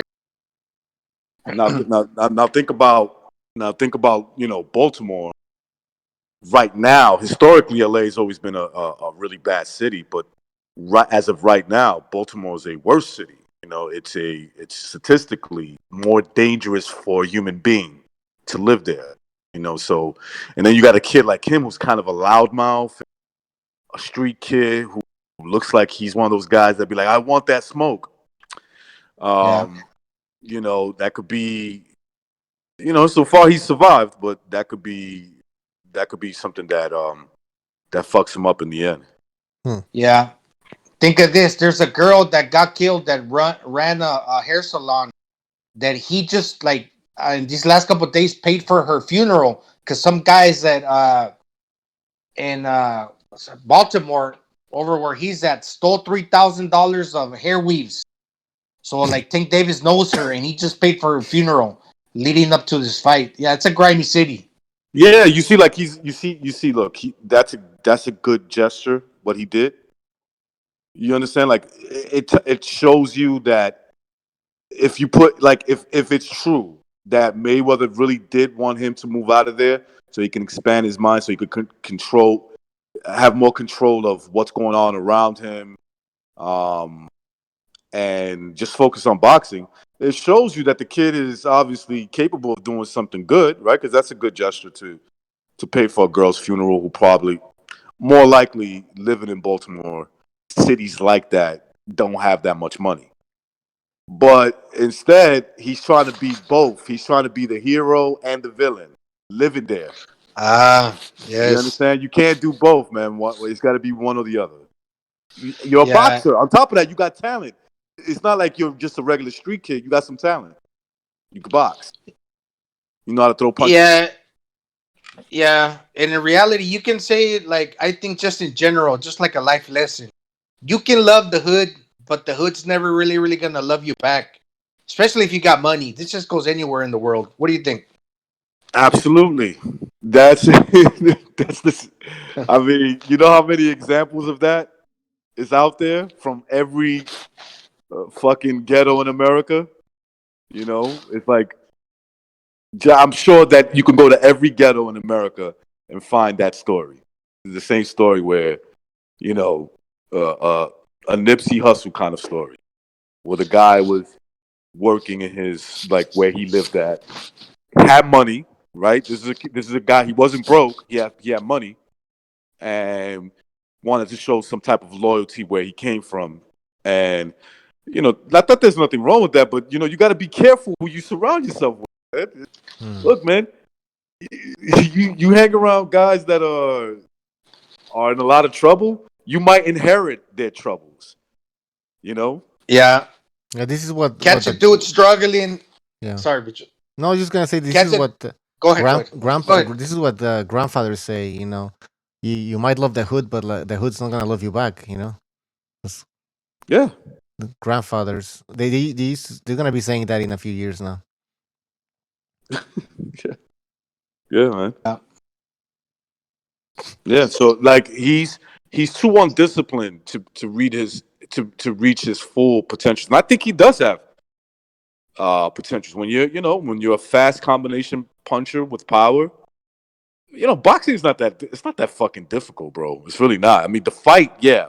When you're fighting skilled fighters like yourself, it's difficult, but technique wise, it's not really, it doesn't take that much for you to be a talented fighter. Just practice your craft, and stay focused and control your fucking weight and your eating habits and shit like that. Just do that, you'll be fine. If you're in a weight class where you got to make weight, I think it serves you better to live a disciplined lifestyle. The kid is not disciplined, right? He's got more money than the average cat from his neighborhood.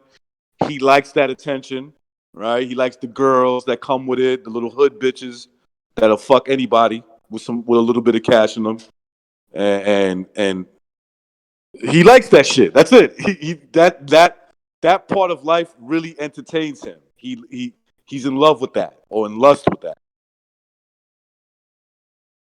more than he loves boxing. And I also got to think, he's surrounding himself by a bunch of yes men. He got that entourage. He got an entourage, right? Yeah, they all do. Like him, Broner, all these kids. They got an entourage that, that. In other words, they got a group of guys that they feel better, that they're better than they are. Hey, they need to hang around me because I'm the guy that pays for everything. I'm the guy that I'm the guys that get the girls to the VIP room. Yeah. Yeah. And this is nothing new to me. Like, what's Tank, 24? 25? I think 25, 24, 25. Yeah, man. When I was fucking 18 to 21, this motherfucker wasn't even born. I was hanging out with guys like that.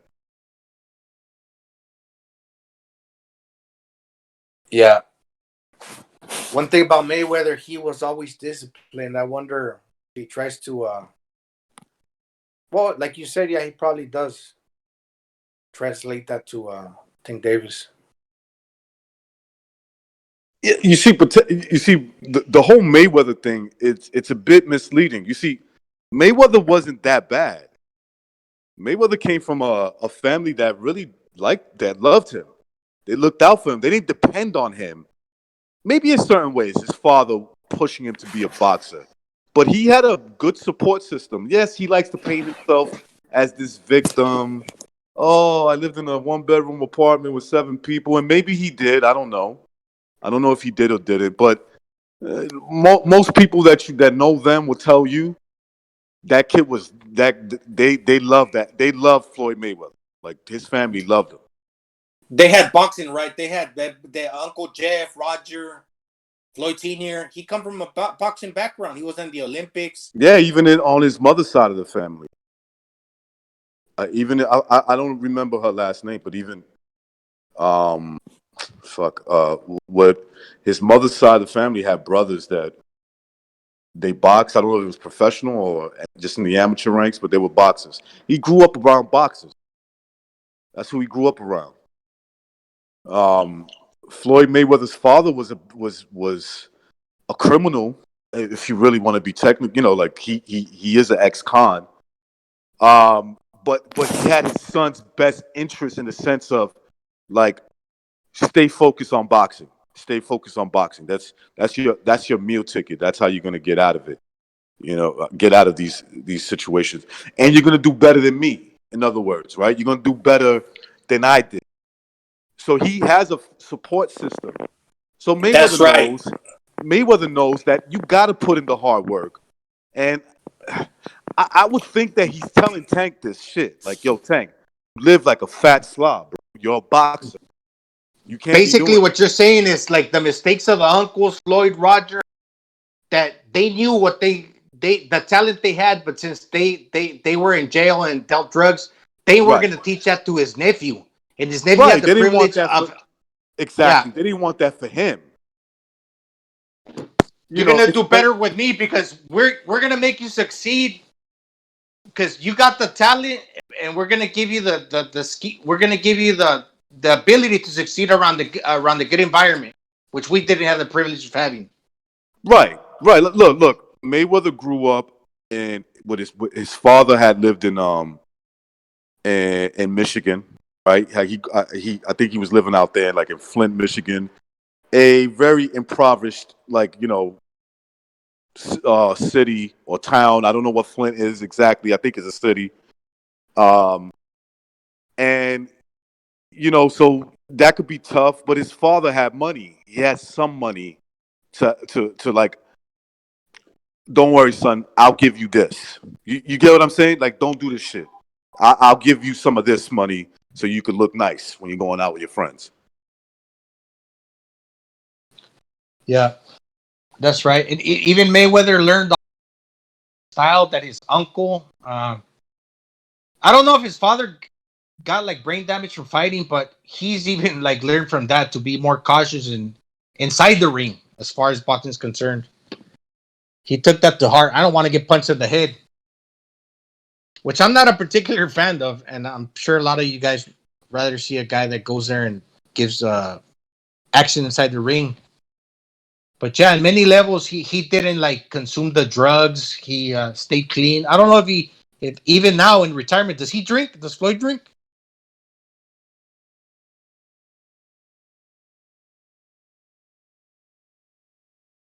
He's got the bars, but I don't think he consumes alcohol.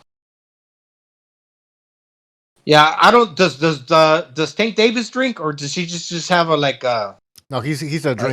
eating No, disorder? he's drunk. Eating disorder. No, I Probably think you're talking about Tank, right? Yeah, he's drunk. Yeah. I think he's just drunk. Yeah. I think Butcher, you're right. I think We that it's it's not an eating backstage. disorder. Yeah, It's more of a munchies disorder. could be. The guy's high all the time.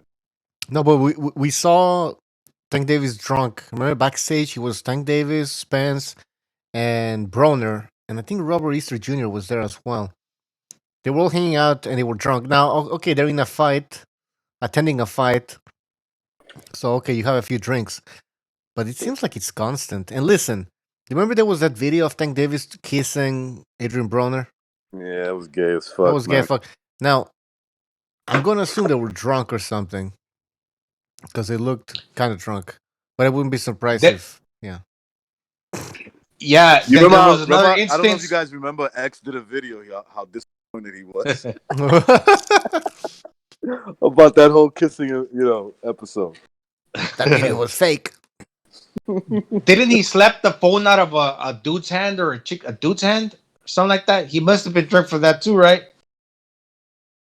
He's what? What did he do?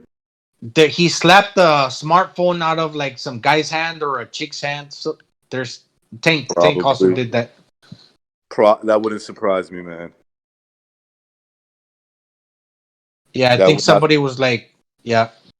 You know what? What Rick and I said about Floyd talking to Tank Davis and telling him to straighten up. It's also because you want Tank Davis to become a better boxer and everything. Also, look, he's sort of an investment. He could very easily just destroy his whole career. Yeah. I mean,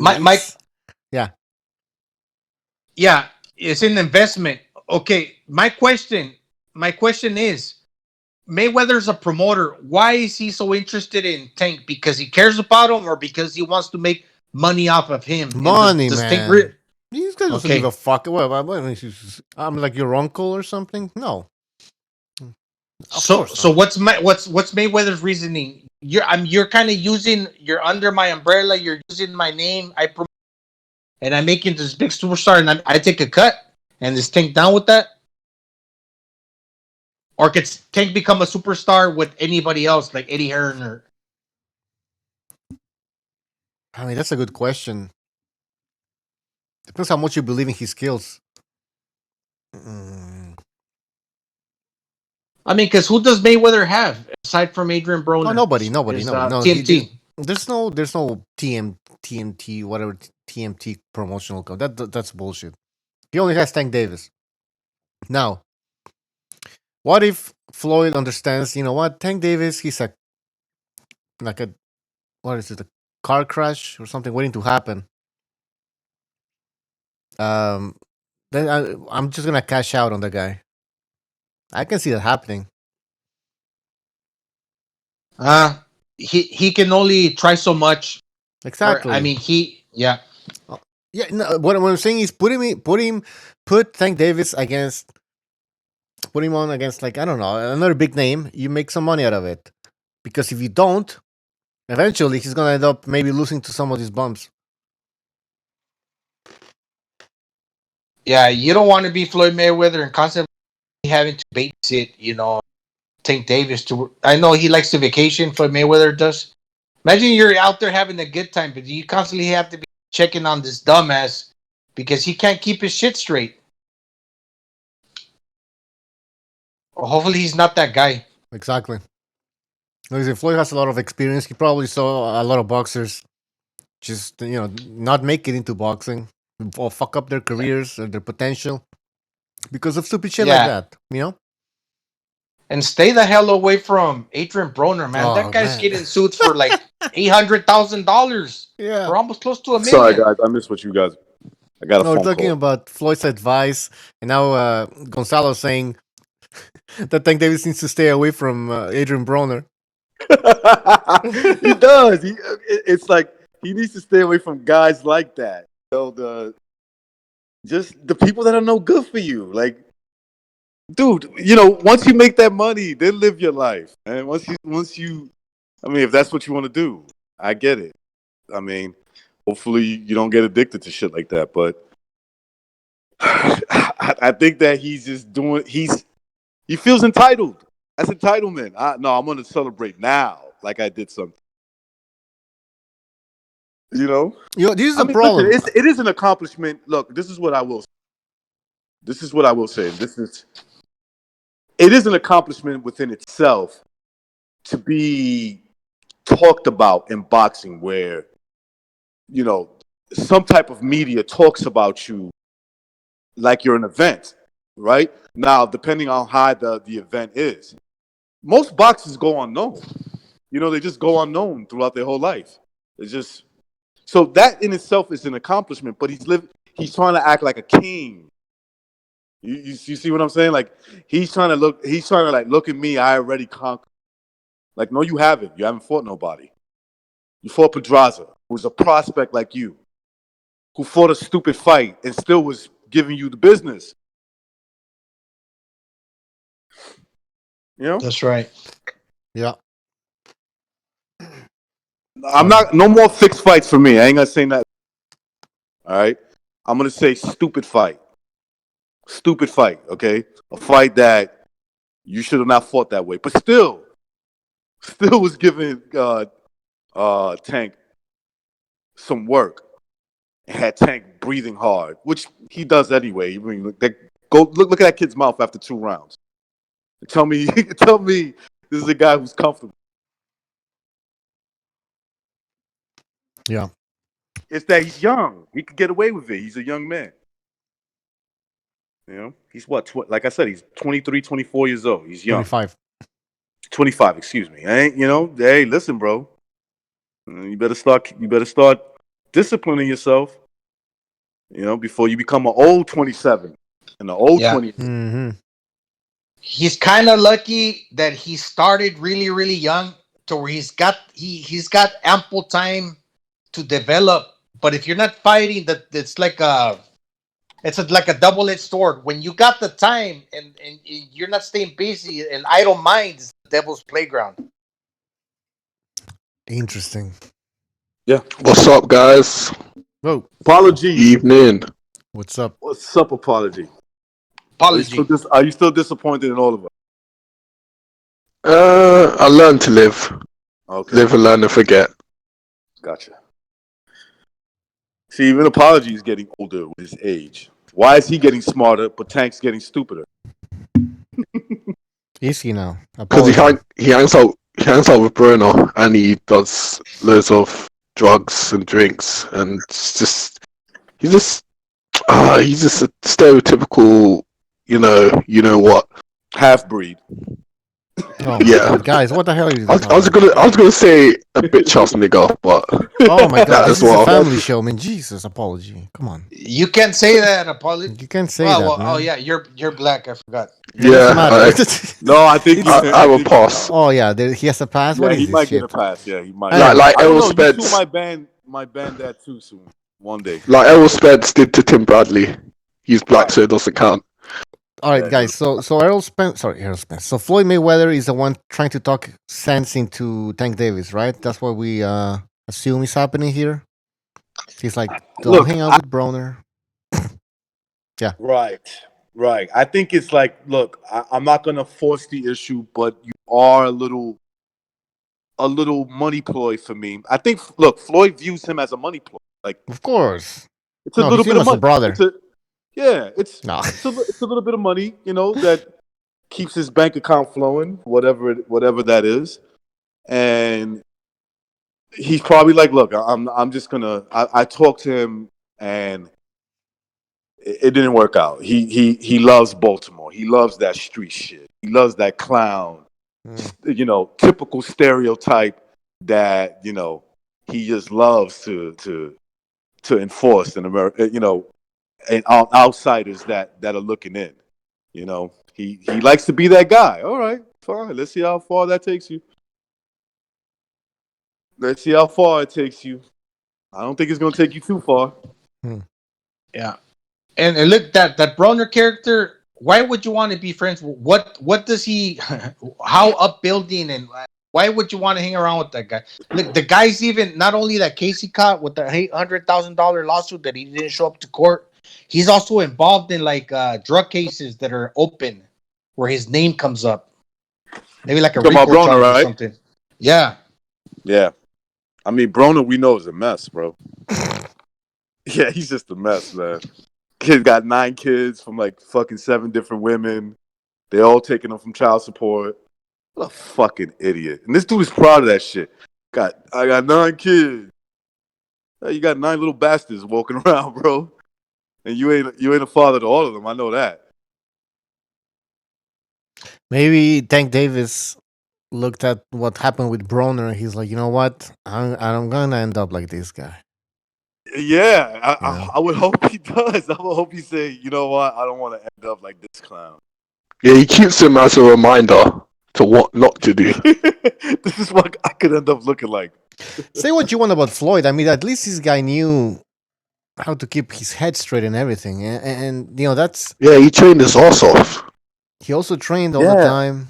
He was never a fucking alcoholic, drunk on the Yeah. streets. You don't see that from Floyd. Fat and drunk and fat. You know why? Because his father was strict on him. That's why. That's why. Exactly. You see, that's why I say when Mayweather bitches about his past, he's being a little bit ungrateful. That discipline he learned from his dad, man. There's nothing wrong with that shit. There's nothing wrong with that. This Like is just what to say, yo, I learned Broner that from my needed. father. Yeah. Yeah, my father used to beat the shit out of my mother, and he fucked other women behind her back. But shit, he was good to me. That's it. That's all he has to say. Yeah. Yeah. He taught me how to discipline myself, and that's the key. And that's what he should be telling Tank. And I feel like he is, but Tank is probably hard headed, and he's just gonna use him till he could cash him out. Maybe that's the plan. You ever like the one thing that I always keep an open mind. Maybe Floyd knows that he doesn't have the discipline to be a great fighter. So boost him up and then cash him out. Cash him out to somebody else. It's like you can't follow the same pattern that he himself did when you're Tank Davis because it's a totally different boxing style. Floyd Mayweather 5'8". Yeah, he started at 130, 135. But this guy, I mean, he's fighting 135 now, but he's a different body frame. You can't rely on the shoulder roll and the defense to take you places like he did with like Mayweather. At one point, he's got to go in there into a tough fight. And we're just going to have to see, not going to get the same outcome. Yeah. Fuck Tank Davis, man. All right, we talked enough about this guy. I know the fight's happening tonight, but god damn it. Like, Who's that? Pascal and oh, well, we have Pascal and Jack. Badou Jack. Interesting fight. I like that fight. We don't know what's going to happen, really. I mean, it could be interesting or it could be extremely boring. Both guys give up during the second part of a fight. So hopefully, hopefully both of them don't give up in the second part of the fight. We get a bore fest or something. It'll be interesting for the first 6 rounds, right? Yeah. Tank M says Tank Davis has a Cabbage Patch Kid face waiting to be knocked out. He It's true. does. Fucking weird, man. He does, man, especially when he's drunk, man. He's mixed, right? Like he's definitely a mixed kid. Like he's I don't know. Asian or white or something, or maybe even Puerto Rican. He kind of looks Puerto Rican. I know a lot of Puerto Asian? Ricans that look like he looks Puerto Rican. I'll be honest with you. He does. Yeah, he does, huh? He's got the chinky eyes going like them. Yeah. The fat face when they drink too much. Because you know Puerto Rican's face get fat when they fucking like drink just all the time. He's got I bet you Tank Davis's pops is like fucking. Because I seen his mom. His mom is pretty dark skinned. Yeah, she's a black woman. So and I'm looking at him. He's got white skin or close to it, chinky eyes, the fat face. I'm gonna say his father's Puerto Rican.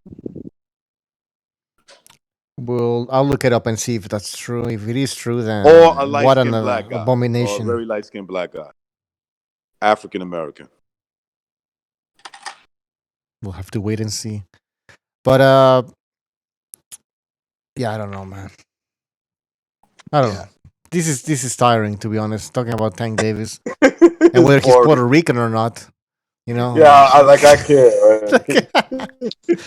No, but he's definitely not. I'm your pappy. Yeah. I'm sorry you came out. More like your mother's side of the family. Oh man. Recognize you disappointed like Chavez Senior was. He's Tank is my Chavez Senior. Junior. Hey, Tank Davis might be your last Puerto Rican hope here, man. Yeah, he's my last Puerto Rican. Well, I hope he gets his shit together. Yeah, exactly. Get out of Baltimore before you fucking drown in that cesspool. There's this kid recognized. He's a 168 pounder. His last name is Berlanga. He's a Puerto Rican kid that got 50 knockouts. Sounds like Berlanga. He's sounds got like 50 verga, knockouts. Yeah. He's got 50 knockouts. He's got 50 knockouts in 15 fights, and they all are coming in the first round. Yeah, I want to see him get hit in the chin. Yeah. I want to see what happens when somebody hits him back. But this 15-0 with 15 knockouts. Who did he knock out? Anybody? But what's impressive, they're all coming in the first round. Which weight division? 168. 168. Yeah, people are. You ever heard of that guy from Africa named Courage Shabalaba? I'm not bullshitting you. That was his I thought you were name. making a joke. No, Courage Shabalaba. I'm not bullshitting you, okay? I know you guys think I'm clowning you, but no, the kid was from Africa. He had an impressive amateur record of like 88 wins with like fucking 85 knockouts as an amateur. Came into the pros. Yeah, came into the pros and was like, I don't know, 24 wins, 24 knockouts, like fucking 15 to 16 all in the first round, knockouts. And then he fought, I believe, remember Botha? Yeah, the and Botha White put Buffalo. him to sleep. Yeah, the White Buffalo put him to sleep. I think it was him. I think he's the one that knocked him. I know somebody in chat would fact check me on that. Remember White Buffalo every time he threw a punch? Yeah, he did. He was the original Adrian brother. And I keep saying this. Remember when he fought Tyson, he got knocked out. He was about to throw a punch, so the got cut off. He's like, he said, yeah. He was like letting Mike Tyson time his ass, man. That's why they always tell you, right? Don't make any noise, because it's like a. I've been doing a little shadow boxing lately, and I've been doing sound. Well, yeah, when you hit the punch in my ear, like at the end. But some people, I hate when people scream like fucking maniacs. I think Canelo does it too. No, yeah, it's annoying. You're hitting the back. Somebody next to you is like fucking. Yeah, but if you listen to Canelo does it right. He does it at the end of the punch. Yeah. He's letting out that energy at the end. At the end of the punch, which is the way to do it. Not. Yeah, you're telling the guy, here it comes. Yeah. Good point. You got to do it at the end of the punch. True. Like you let it like. Right. It does better than that. But anyways, that also can be like an alarm. No, somebody can time you. He's about exactly. to That's say what I was saying. Yeah. Some fighters need that, but there's ways to disguise that. Like Adrian Broner, obviously, that's like ridiculous, bro. The worst one was Devin Alexander. Yeah, Devin. Hey, somebody, Johnny M in the chat says had a guy screaming at the gym "Beast" while he was doing squats. That fucking guy. Yeah, I swear to God, one of the gyms I go, this guy, when he's bench pressing. Oh man. He goes. I'm like, nigga's busting a nut. 60 seconds. That must be annoying. Oh, he's lifting weights. That's all you hear is. This is overdoing it right now. I go like ay. Mexican style. No, that's I just beat my chest like a gorilla.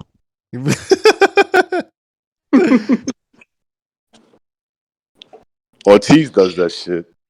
Oh yeah. And his fucking arms are long enough, like one. Yo. So that fight got confirmed. It's signed, sealed, right? Yep. Delivered. Wilder Fury, February 22nd. I checked the odds; they're already out. Like knockout and all of that shit. Let's look at them though. From what I remember, Tyson Fury is a slight favorite. Really? Yes, sir. He's a slight favorite. I think Vegas knows something. But like it's by nothing. Like recognize it's like Deontay Wilder is a 1.1 underdog. Fury is a 1.38. Like so they're basically 50-50. It's a 50-50 fight. Yeah, exactly. Right. And Wilder by knockout 1.5. Tyson Fury by knockout 4.5 because it's obviously less likely, but it's still a possibility at 4.5. What else do we have here? A draw 22-1. Forget about that shit. This is interesting. Deontay Wilder by decision 9.1 basically 9-1, and Tyson Fury's 1.3. So they don't think that Wilder I might go can with win the that. decision. I might go with that 9.1 Wilder, even though I don't think he's gonna. Yep, it's possible, man. Listen, you know what can happen? Wilder, if he has the judges on his side, he can just try and survive. Listen, I don't even know how he got rounds in the first fight. You know what I mean? So in this fight, if he can maybe work a little bit of a fucking jab, get a jab going, even though he's not really winning rounds in our eyes, in the judges' eyes, he will be winning rounds. So all he has to do is like just be a little bit more active and go 12 rounds, and maybe he gets a decision. Yeah, I can see that. The only problem with him, jab, very flat-footed, bro. And he actually walks. He actually walks while he throws a jab. He's actually walking, not skipping, not sliding his feet. He's walking, throwing a jab. Yeah, you can time that shit also. Like when you're walking forward, you're moving your foot. Yeah, the leading foot tells you. I mean, here comes a jab. You know, it's like, and yeah, it might not work against Fury. You're right, but if he, I mean, if he develops a good jab just for this fight, manages to go 12 rounds. Listen, he didn't do jack shit in the first fight, and he still got one judge gave him the fight, despite the One knockout. judge Forget gave about the him the knockout. fight Forget about the knockout. pretty He's big too. he what? One judge gave him the fight pretty big. Exactly. I was saying this judge gave him the fight. He would like Wilder would have won the fight, even if he wouldn't have knocked down Tyson Fury. That's how shitty this judge was, man. The knockdowns didn't even fucking matter for this judge. He's like, nah. Wilder won 7 rounds, 7 out of 5. What the fuck? Yeah. What the fuck? Yeah, he had him winning by 4 because you got to add the 2 knockdowns. So 7-5 plus the two extra points for the knockdown, or you take away 2 extra points from the guy who got knocked down. Either way, it's it's a 2-point plus. Yeah, exactly. Yeah, so it's like this guy had it 7-5. Like, are you fucking kidding me? You saw 7 rounds that Wilder won. This is stupid, man. Besides the LDBC, who agrees with you? Nobody. Nobody. No, I'm telling you, nobody, man. That is ridiculous. So what I'm saying here is, and therefore, Wilder. But the thing is, this is the difference. This is the difference now in this rematch. Bob Arum is involved. ESPN is involved. Like in a sense, ESPN in a sense. Yeah, but he has some muscle behind him now. Fury has some muscle, so it might not be that easy as in the first fight. Look, this is why I'm kind of leaning. 2 reasons why I'm leaning towards Fury winning this fight, the rematch. Because he beat him the first fight, right? And I see that as the knockdowns as my number one point. Usually when a guy gets knocked down, he doesn't come up and beat you up. You understand? So that means when he had to get serious, he could still beat you in a boxing fight. And so that's one, the fight itself. Number 2, and probably the most important reason, is Bob Arum on his corner. So if the fight goes like that, are they going to rob Arum too? Like they're going to say, fuck you, Arum. We're still going to give the fight to Wilder. Yeah. And plus, they don't like doing that. They don't like 2 fights in a row where, all right, one guy looked like he won, and we're going to play favoritism. So I think that. Go ahead. Yeah, that's right. Recognize, and plus the winner, you could put him in a fight against Joshua. So that's another promotional company. You got ESPN, you got PBC, then you got the Zone, right? Matchroom. And think about it like this. Let me ask you guys something. Who's the easier guy to sign a contract with? Who's the easier guy? Well, Fury. Yes. Absolutely. Okay. Now Wilder, look, I still believe, the everybody wants the Wilder Joshua fight to be the biggest fight in heavyweight boxing, but I don't think he did himself any favors by being that stubborn to make a fight with Joshua. They're making it impossible to negotiate, to do business. Well, listen, Fury's already talking with Eddie Hearn apparently, or like they get. What was Eddie Hearn saying? Because it's a UK showdown. Yeah, that'd be better. Yeah, it's a UK showdown. Fury's from there. He doesn't have no issues fighting in his backyard against Joshua, where Wilder looks like he's hesitant on that. He's a bit hesitant to like fight him there. There's this thing to want him to get Joshua to fight in America. And so let's say the fight's close, and there's some big time promoters there, some influence there. Like, yo, listen, man, let's make the fight that can more likely happen. Let's put Wilder in a bad situation where now he's going to be a little bit more humble. And if the fight goes the way it did the last time, come on, man, give it to my guy. Just that's it. That's as simple as that, And you could judge the next biggest fight, which is Joshua Fury. That's it. Now, if we get a Fury win here, can we see a third fight though? Because that's the rumor now that we're gonna be Yeah, you getting a could get a Wilder third Fury fight. third fight. I could see that happening. You could get a third fight. And I heard that there's a rematch clause, I think so. From Wilder's so it side, would have to be yeah, served in a certain he won't. time. I don't know about that though, Right. because I Well, heard before you got to because you got to beat the shit out of him so bad that he thinks about fighting you. He thinks about it, so that way you can say, "Look, I want to fight. I want to fight Joshua, and then I come see you after I'm done with Joshua."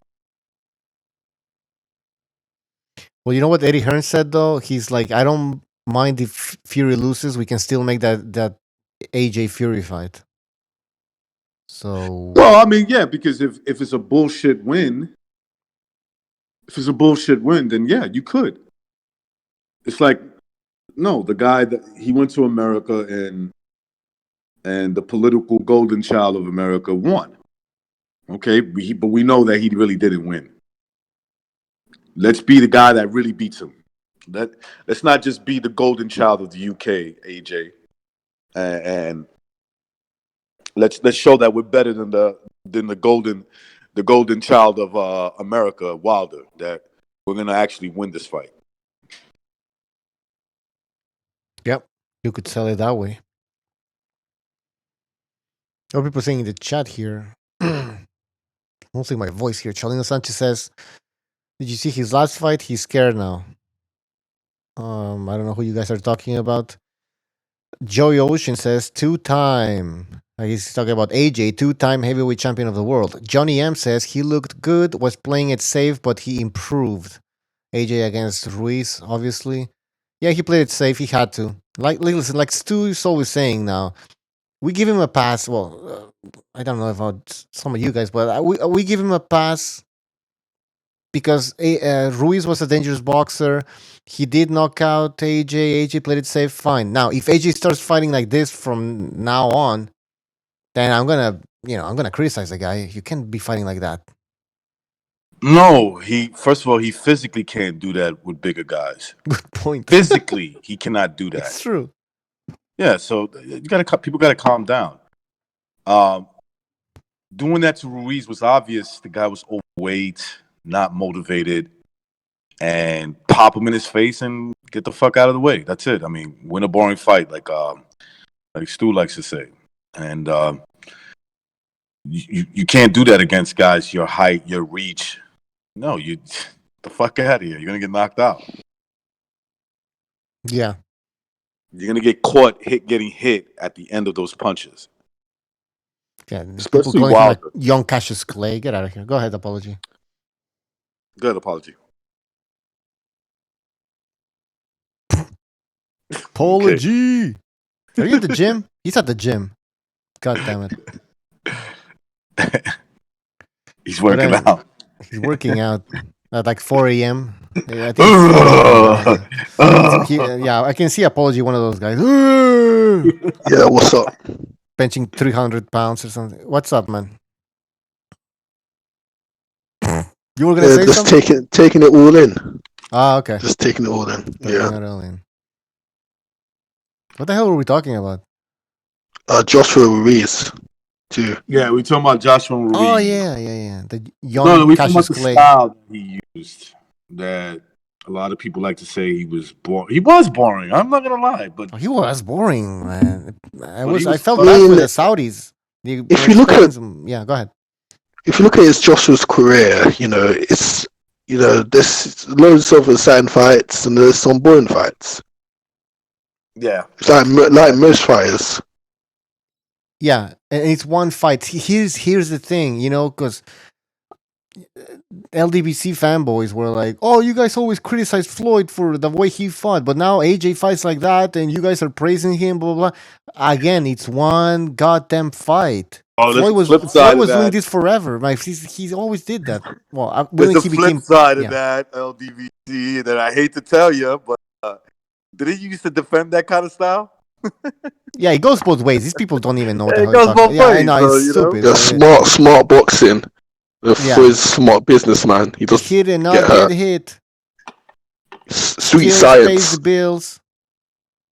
I heard that all before. And listen, again, it was one performance from Joshua. Get out of here, man. He's talking as if he always fights like that. God damn it. I mean, his last 2 fights were pretty exciting. You know, Yeah, the it Povetkin was fight was pretty the good. first, Yeah. it was back and forth, and then the Ruiz fight obviously got knocked down. It just surprised everyone. Yeah, Deontay Wilder. I'm sorry, he's not exciting. He gets the knockout. Don't say that. He gets the Comes all knockout, out of but he nowhere. doesn't- Yeah, Yeah, Deontay Wilder's you a could piece be of taking shit. you could be taking a bite out of your hot dog, and then the other guy gets knocked out. But then leading up to the knockout, it was just a boring fight. It's true though. Right, the fight's so boring. You go, all right, let me get a drink or something, and then you come back. Oh shit, you just knocked him out.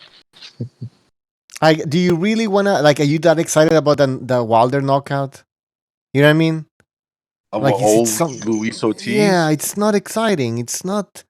This isn't Mike Tyson. Like he's like a No, tiger, it's like an not. animal. Like he has a wounded animal. He's like going for it, and you're like, okay, here comes the kill. You know, Wilder is If like. you look at that knockout, man, Ortiz set himself up. Yeah, Ortiz had was to like, you leave. know what? Ortiz like, this is too boring. Just knock me out. This the crowd, the crowd's I think booing so, here. man. Yeah, Look, he set the himself one up. smart thing that I say Wilder did was when he saw himself on the ropes, he jabbed his way out of there, but he didn't have to do much. You know, he just threw the jab out, kind of got Ortiz distracted. He gets out of the ropes. Next thing you know, he's throwing like a little throwaway hook jab, and fucking Ortiz gladly walks his lead foot. He ends up putting his lead foot in front of this guy's lead foot instead of the outside. Wilder's lead foot, and Wilder feints with the jab and throws the overhand right, and you could see Ortiz put his head right in the direction where that overhand right was coming, and that's it. It was over. He hit him so hard, a piece of his wig came off. Yeah, the wig came out. Yeah. Is Fury gonna do this? You know what I mean? Does No, people seriously think this is how like it's gonna happen again? Like, no. He's got to catch Fury off guard. You got to catch Fury off guard. Fury's not gonna set himself up to get knocked out.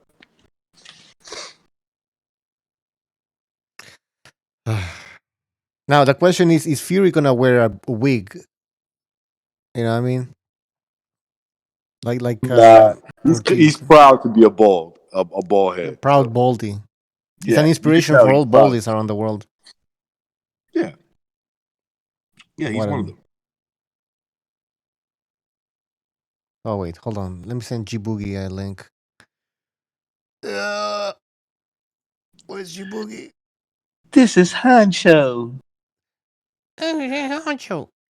Oh, by the way, the Yeah, awards. motherfuckers, I hate AJ. You know I hate that motherfucker.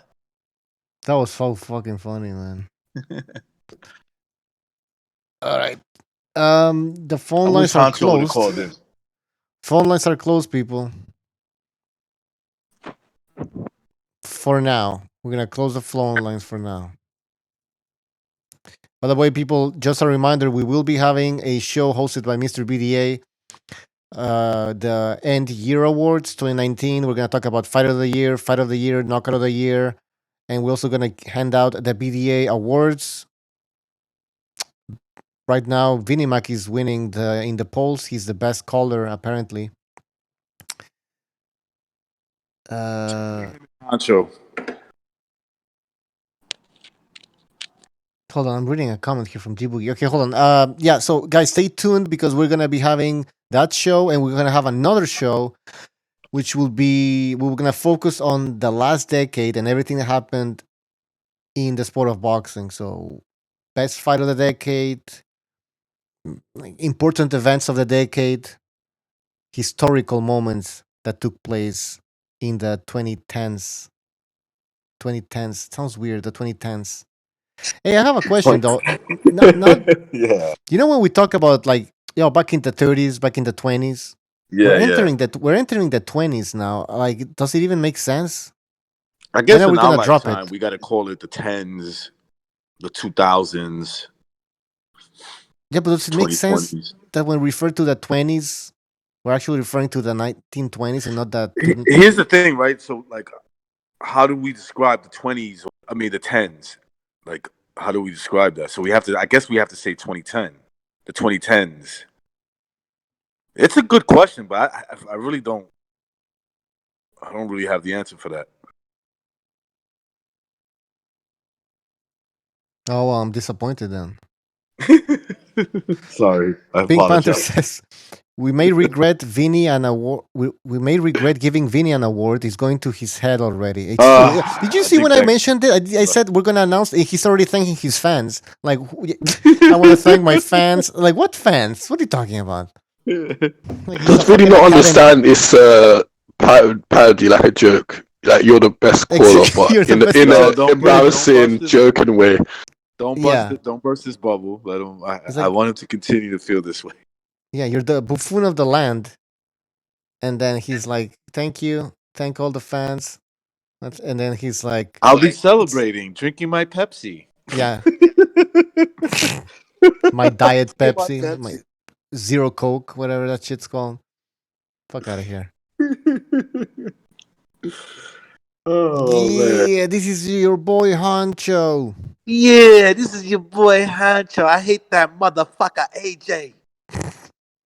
AJ. He said he had makeup on or some shit. Like, You putting mascara on that bitch. oh wait. G Boogie wants to. I thought he only posted the link. I don't know if he can do that though. What? Hold on. I don't want to talk publicly about this.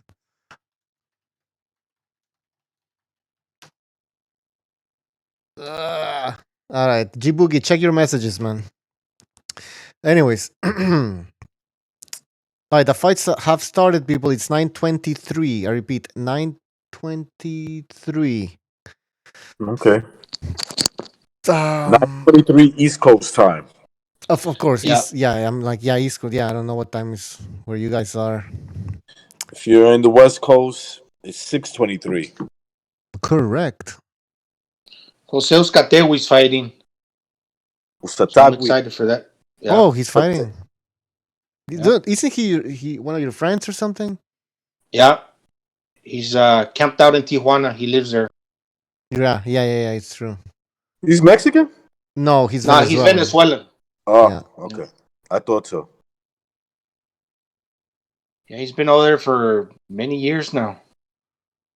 And he's fighting this guy, Lionel Thompson, who's regularly a 175 pounder, and his time coming down in 10 years to 168. So that should be interesting. And Euskatewi said he's going back to Mm. being a power puncher. Yeah. So I'm expecting him to knock this guy out. This guy hasn't fought at 168 ever. It's 175. Usatagui disappointed me in his last. Well, the last time I saw him playing. Yeah. It kind of gave Shine to some credibility to Plant because he dropped them twice, and Escate was a good fighter. But so Yeah, Plant is he really that good? That's I the think he's question. good. I think he's good. The kid is good. I just think I think he's making some bad life choices. But who cares about that? As long as he gives good performances.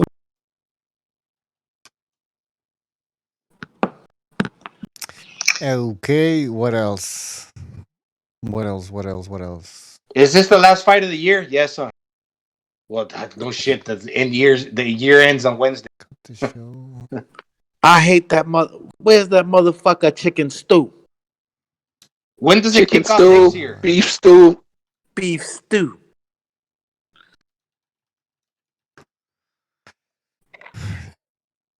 You guys gonna party or you just gonna stay in for New Year's Eve? That's crazy. If like this is the last card, then we can get like the fight of the year or like the round of That's the year or card of the something. decade. Oh Yeah, yeah, and yeah. it's Fat Davis versus old Gamboa. What a way to end the decade. And it becomes the fight of the decade.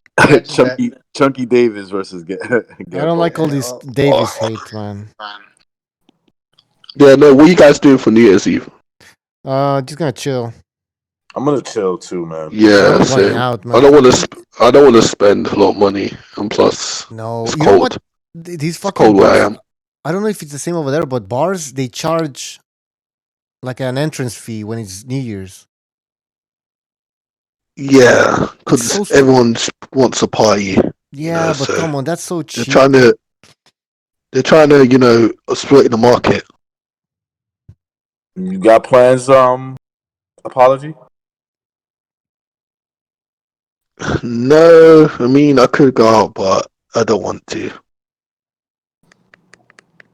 I hear you, man. I'll just stay in, plan my 2020 because 2019 has been a good year. On 2020, I'm looking to take Oh, over. you had the Trump effect. Yeah, well, on myself, as in I took myself over. If that makes sense. Sounded kind of weird. 2019 was good. I must say, it's not bad for me. Yeah, for Not me, for start of the year, I was 230. Now I'm 194. I mean, there wasn't a Really? You 9/11. 190? Wait, you Yeah, went from 230 to 194? yep. Holy shit! How That's tall are not That's your you? bad. weight. Apology. Wow. 6'3", Okay, that's not How bad old are then. you? 190. How old are you, 22, Apology? Oh yeah, you're young. 22. That's good. Yeah, good. Yeah, I'm dropping weight myself. I replaced 2 of my meals with like these green smoothies, just vegetables and fruits. I only eat lunch really, and it's working out. Dude, I've been the same weight since like fucking almost 15 years already. Jesus. Yeah, the same weight. I'm always around anywhere from 220 to 230. I fluctuate. I Cocaine? fluctuate. Cocaine? No, I stopped, man. I stopped doing all that shit. I Yeah. used to. I used to Stay. have a. Yeah. I used to have a Tony Montana time. That's That shit can okay, get bitch. addictive, apparently. That's okay, bitch. You love me tomorrow. Pendeja sucia.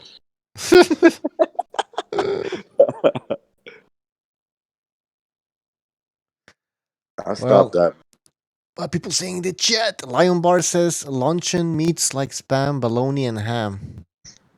Okay. Chris Gonzalez says, Spam, bologna, and ham. yeah. Like, what does he mean? Like he eats it all together, or like he eats it? He'll make a choice. I don't know what he's saying. And I'm getting scared now. Chris Gonzalez says, hello, gorgeous ladies of boxing. Well, hello there. Hello there, Yeah, honey. Gonzalez is crazy. Yeah. The Fight Scott says dog meat. All right, what's going on in the chat, man? Clean Yeah, it up. fight Scott. Come on, Clean it up, man. Man, dog meat. why is Jose Euskatewi's getting hit too easy? What's wrong with this He's man? done. What's He's done, man. I told you, man. That boy looked suspect in the plant fight, man. I don't know. How good is he Plant, though? didn't? I'm wondering.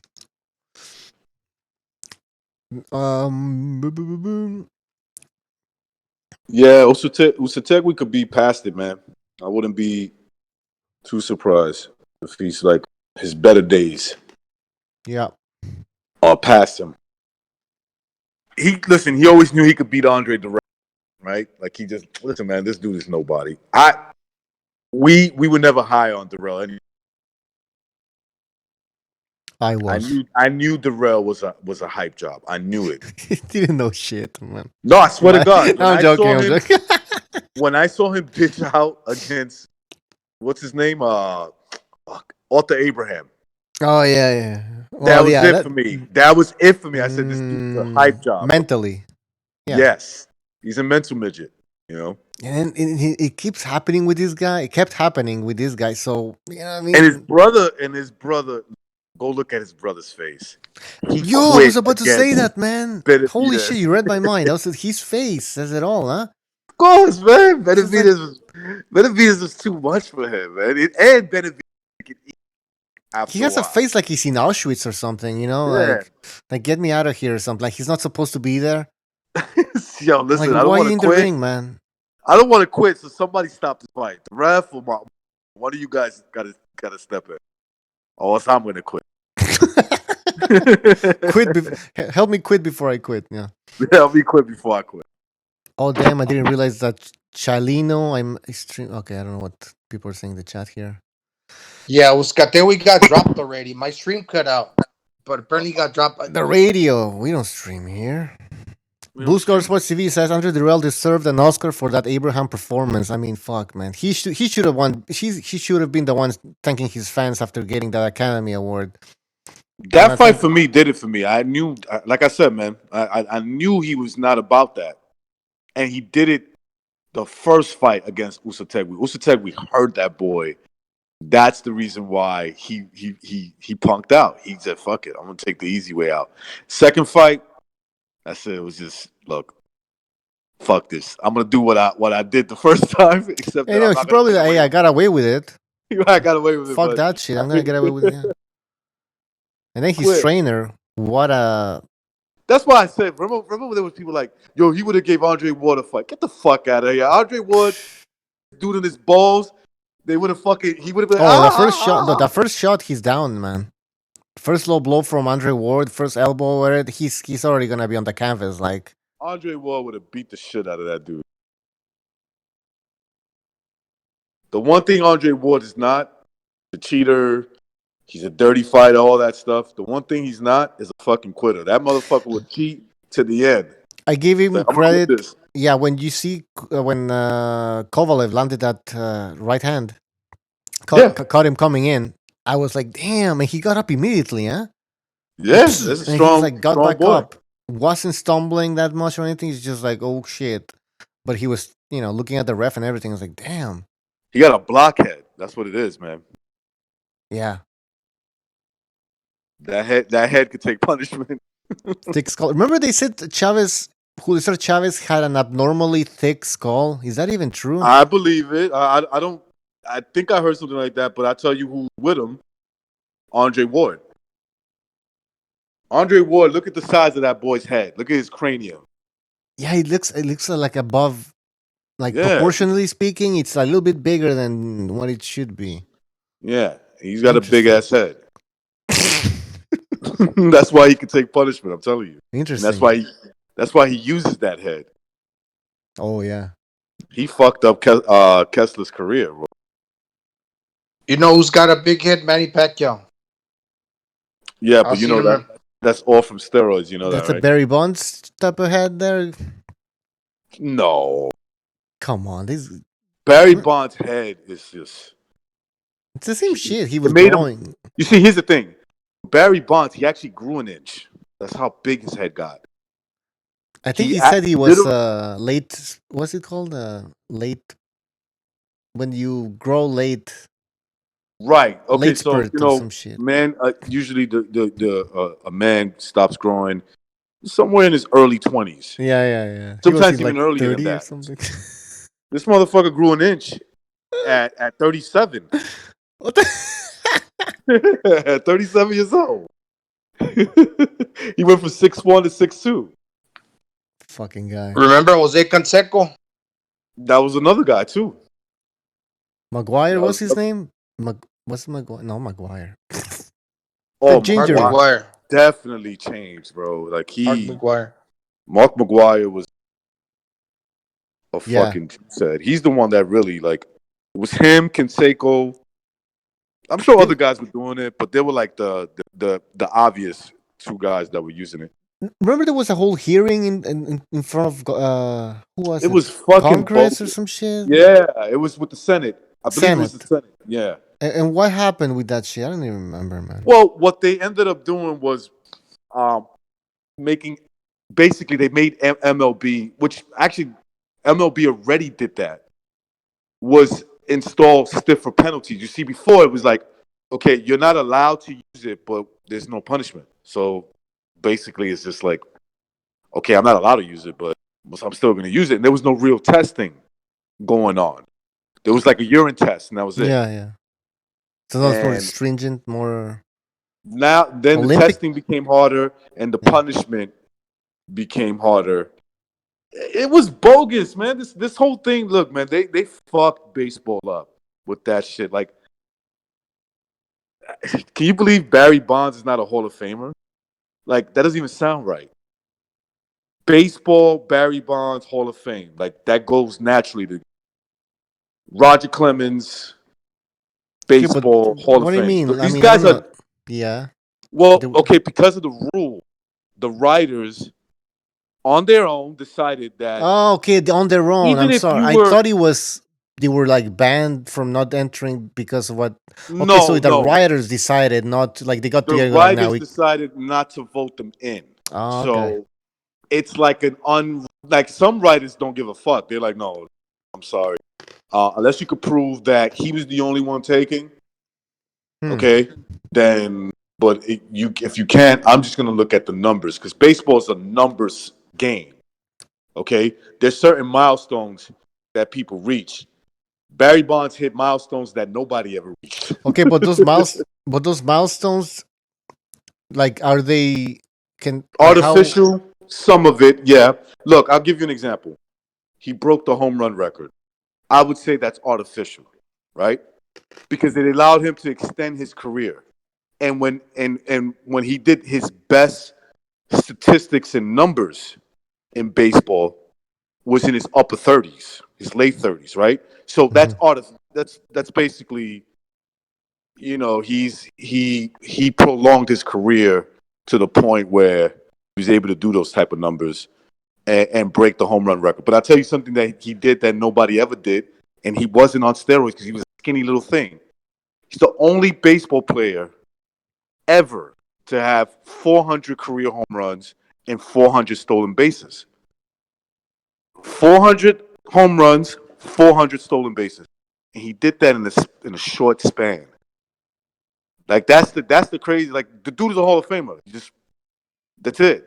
You never seen anybody do something like so. And Roger Clemens, I mean, fucking dude was a beast. Yeah. So These it's were like guys. These were guys that were. They're like, they're legendary. They're legendary. They're the Manny Pacquiao's and Floyd Mayweather. We don't give a fuck if those guys took steroids. You got to be great. that's like saying Canelo's not gonna go into the Hall of Fame because of that clenbuterol thing. Like the writers deciding or whatever, whoever decides in the boxing Hall of Fame, they decide like, you know what, Canelo, nah, not going in because of the clenbuterol. It's kind of the same thing, yeah. Yeah, yeah. I mean, look, to me, Canelo's a walk-in Hall of Famer.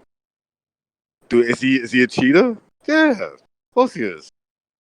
But don't tell me that guy's not a walk-in Hall of Fame. Virtuoso says in the chat, thank you for the contribution. He says steroids made baseball relevant in the 1990s. Totally agree. Yeah, now it's Totally. irrelevant. I mean, I don't. It was irrelevant. It was becoming irrelevant. But then runs started flying, and you got more people watching baseball. They know that. Come on, man. Hmm. It's just when they started breaking the records started being broken. Mark McGuire breaking the single season home run record. Barry Bonds breaking the home run record. You know, Yeah, that's exciting, right? yeah, records are made to be broken, and they didn't like that. Baseball, these old school, give me my Hank Aaron's and Babe Ruth. Like those dudes are fucking old, man. Look at Get Babe out of Ruth. He's here. a small fucking. He's like a fat guy. Like Yeah, you he can was a great tell player. He was great. he wasn't on steroids. I mean, I would I assume. I mean, mean, fuck. I guarantee you, he was taking whatever it was at that time. And Probably. I guarantee you, Hank Aaron, the same thing. It's all on fucking cocaine or something. Yeah, whatever gave them What their do they little have back then? Not cocaine. What's the other one called? amphetamines. They used to do a Yeah. lot of amphetamines, and it was like legal back then. So fuck off. Fuck off with your purity test. Barry Bonds is the greatest baseball player I've ever seen. All right, I mean, that's it. is there any advantage for using drug tests compared to not using drug testing? I mean, look, I want to obviously see the when you're not best doing drug versus the testing, best. when you're doing nobody's doing drug testing. The whole thing is that you could be fighting somebody on a uneven playing field, but at the same time, you could be fighting somebody in the same playing field. It's like if drugs are available, just use them. If we're both using them, it's still an even playing field. Well, that's a great question. Why are they available, right? If they're To be illegal in certain used. sports, yeah, to be used. Oh my god. This is a family I show, mean, people. most drugs We aren't don't. technically illegal. Like if you go to the doctors, they'll prescribe it to you. You just get a TB, so they're not technically. Like there's loads of loopholes and stuff. I mean, they use loopholes now with like Definitely. secret usage. I mean, what was that whole thing about with the Williams sisters and the whole thing with America? Brothers. Right. What was the girl's name? Simone Biles. Uh, these people they're using, but The fuck? You cut off? I mean, Oh. Did you call me? No, somebody's calling here. Yeah, it's somebody G called me. Boogie. It's Oh, G Boogie. Djibouti. What the hell? No, Djibouti. Don't. All right, hold on. Let me get him a link. Go ahead. I don't know who was Yeah. So calling. my point is like, you have people who have exemptions to use where it doesn't have to be public information. What good are these? Why do we need them if it's not going to be just like on a total even playing field? If we could do that, then okay, that's fine. Then everybody knows the rules. But we know that it's not going to be used for that. It's just not. You're lying to yourself because your boy, whoever you ain't is not hasn't been caught yet. You know. Yeah, good point. Yeah, So so let I everybody. So think. you're saying let everybody take drugs? Well, I mean, you might as well if you want to keep it. If you want to just keep it even, an even playing field, or just say, look, we're not going to do any testing. Just come and look. I know. There's a sensitive. People have been trained to. Hey, do you guys hear me? Yeah, but I hear some background noise, man. Yeah, that's the fight going on. Oh, I see. I can put the video on right now. No, don't do that. All right. But what were we talking about? Steroids.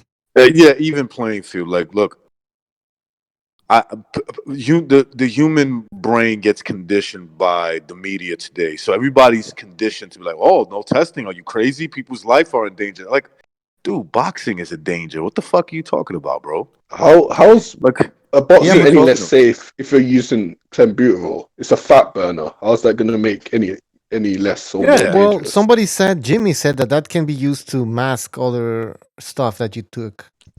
I Well, of don't know. course, everyone takes stacks. No one just takes one You PED. see, Everyone takes a Yeah, stack. I have a yeah. problem with guys that I believe are misusing drug testing, like Canelo, like Floyd Mayweather, and maybe somebody else, right? These are I guys don't who. think that they misusing it. I think they're using it as an advantage for them because they're the That's what higher I'm saying. paid Yeah, that's what I'm. caliber athletes that could afford In to other do that. words, I can take, you can't. Okay, That's a you cannot disadvantage. take, Yeah, that's not fair. Yeah, that's an advantage. Yes. right? So if I can tell you, I can dictate what weight you can be in while I'm juiced to the fucking max, Hmm. and I have a physical advantage of you in the ring, you know. Okay, that I got a problem with. But if it's like, hey, you guys, it's a fight, to whatever you got to do to get yourself ready for the fight. All cool with that.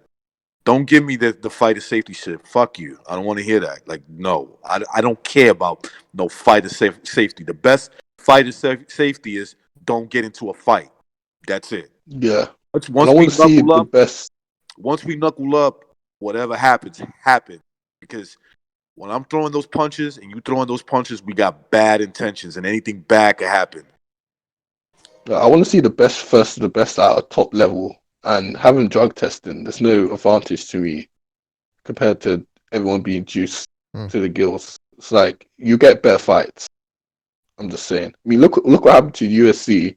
There was a period of time when you saw those strict, and we got some of the worst fights. We got some good fights, but we got some of the worst fights as well. Look at UFC 200, for example. Like, Pride Fighting horrible Championship. card. They will, yeah. So, and if you notice, Butcher, I don't know if you don't really follow UFC. You notice you saw this slowly slipping away.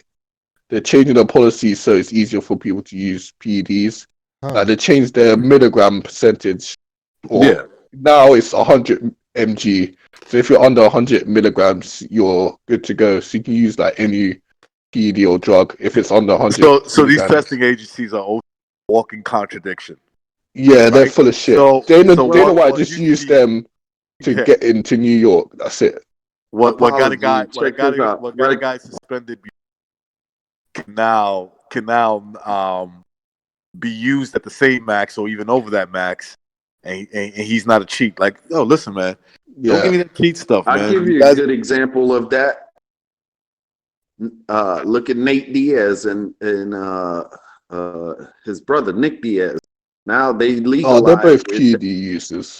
No, but they legalize marijuana because marijuana you can use that as a recovery. Yeah. Oh, I want to talk about this. Sorry, G Boogie. Marijuana, weed's a PED. I'm sorry.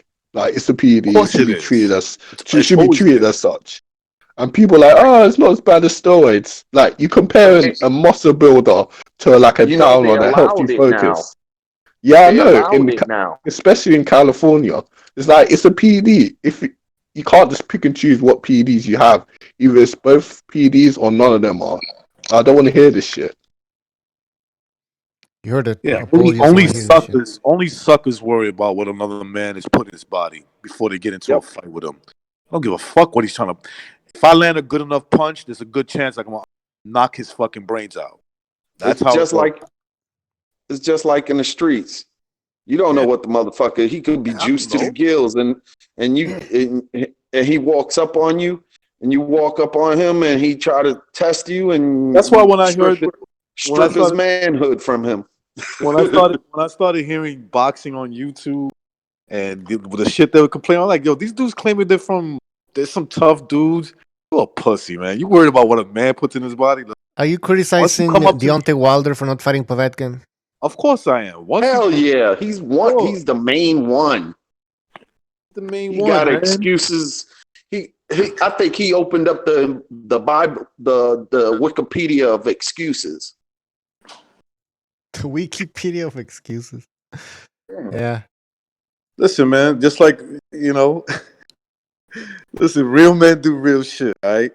Like Kenny Porter when he went up to that uploader on you that YouTube guy and smacked the shit out of him. The dude was telling him, "Come meet me somewhere else." He said, "Come meet me somewhere else." He's like, "Let's do that shit right now, man. I just smacked you." Like, what you mean? Let's go somewhere else. He's talking about LDB Fred. Yeah, this is the best place to do it. I just smacked you, son. Like, do something. Like, I'm pussy motherfuckers. I guarantee you that 50-something-year-old man will destroy Fred. Oh, fuck dude, yeah. He already proved that. He already proved that. What's the dude's name that got smacked?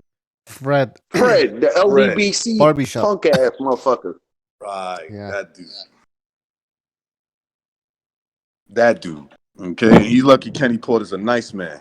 Hey, yo, what was so funny about that? This girl was right next to Kenny Porter's left-hand side in front of him, like one step in front of him. Fred went to smack Kenny Porter instead of Kenny Porter's father. Yeah. and he hit the girl. And he said, Dude, that "You." was a weak attempt to save face. He ran right into the crowd. If I really wanted that smoke, I would have told my boy, yo, don't touch me, man. I need to get my get back. Don't put your hands on me. I'll tell my boy nicely. Don't grab me. Me and this motherfucker, we fighting right now. He just smacked me in my face. You know? Yeah. That's it. He wasn't about that, man. Come on, man. You can't fool me. Dude, that would have been me. Trust me. If homeboy went to smack me, as soon as he smacked me, I'm grabbing him and I'm putting him to the ground head first. Yeah. You see, but we would never put ourselves in that situation because we got respect. I'm sure. I don't know what happened, but I guarantee you that dude smacked him for a reason. He had to, because you don't desecrate. You're supposed to be a commentary personnel that has the persona of reporting something. So obviously he had something personal that he did, and he advanced to him in a personal matter. So he wasn't in his professional state. Granted, you're supposed to have professionalism when you're in a commentary state like that. In any profession, no matter what you do, if you own your own business, if you work for some organization or bodies, you have to be professional at all time. Kenny Porter said, "Yo, you want to be disrespectful? I'm gonna show you disrespect. Smack. I'm not even gonna punch you because you're not even a man. I'm gonna smack you. Give him a nice smack in the face. Bitch smack." And then Fred started acting all tough once he was being held back, which is something common with some of these guys. Let me tell you something. I'm telling you, anybody who knows, if anybody's been in a fight, there ain't nobody stopping you want to fight. Yeah. I'm gonna tell my boy, get your fucking hands off me. I'm gonna tell my boy just like that. My boys wouldn't do that. But if they did, I'll be like, yo, get your hands off me, or me and you gonna be fighting. This dude just smacked me in my face. You just smacked me. I gotta get my get back. Yep, that's true. Back in the But days, you see, I would man. never put myself in that situation. See, Yeah, I would never be taught. I would never cross the line. Must have some type of. you know, back in the days, recognized in New York, when you go and fight, we threw hands up. Nowadays, these young boys want to pull And out guns and all this and that. when a dude told me he's gonna see me, he started getting close to me. I'm ready to fight. Ain't gonna be no talking. You know how some of those people come up to you? Nah, you don't get within arm's reach. And if you in leg reach, I'm tearing your legs up too. I don't care how tall you are. I'm taking your legs out. I'm gonna put you on your knees, and then I'm gonna choke the shit out of you until you fall asleep. What I would do, and a lot of these kids, I see it, right? Like I'm not saying the dude's a kid. You look like a grown ass man, but what I would do is I don't say nothing. I just throw a punch. If I knock you out, then I say bitch ass nigga, and I walk away. That's it. I say it after. I don't say it before. You know, say once I knock his ass out and I see him sleeping, then I walk away, talk shit. These guys talk shit and blah, blah, blah, and then they get their ass beat up. Then you know that's that guy. Man, you was talking tough. And then when he put hands on you, it's just a different ballgame. Yep. Shit, I remember one episode. I'm sitting down on a bench and this fucking watching a handball game, and this kid comes up talking shit, not to me, but to this kid I knew. He said to me, he said, "What are you looking at?" I said, "I'm looking at your punk ass." And so I just sat down. So his friend got uppity. He came up to me. I snuffed him out with two-piece combo. Next thing you know, he's on the floor. I see his boy running towards me. I wait till he ran towards me. I slipped him. Boom, hit him with an overhand right. That motherfucker just fell down with his punch that he threw. Went timber, poof, hit the floor. His ear all busted because I caught his ass with a nice hook.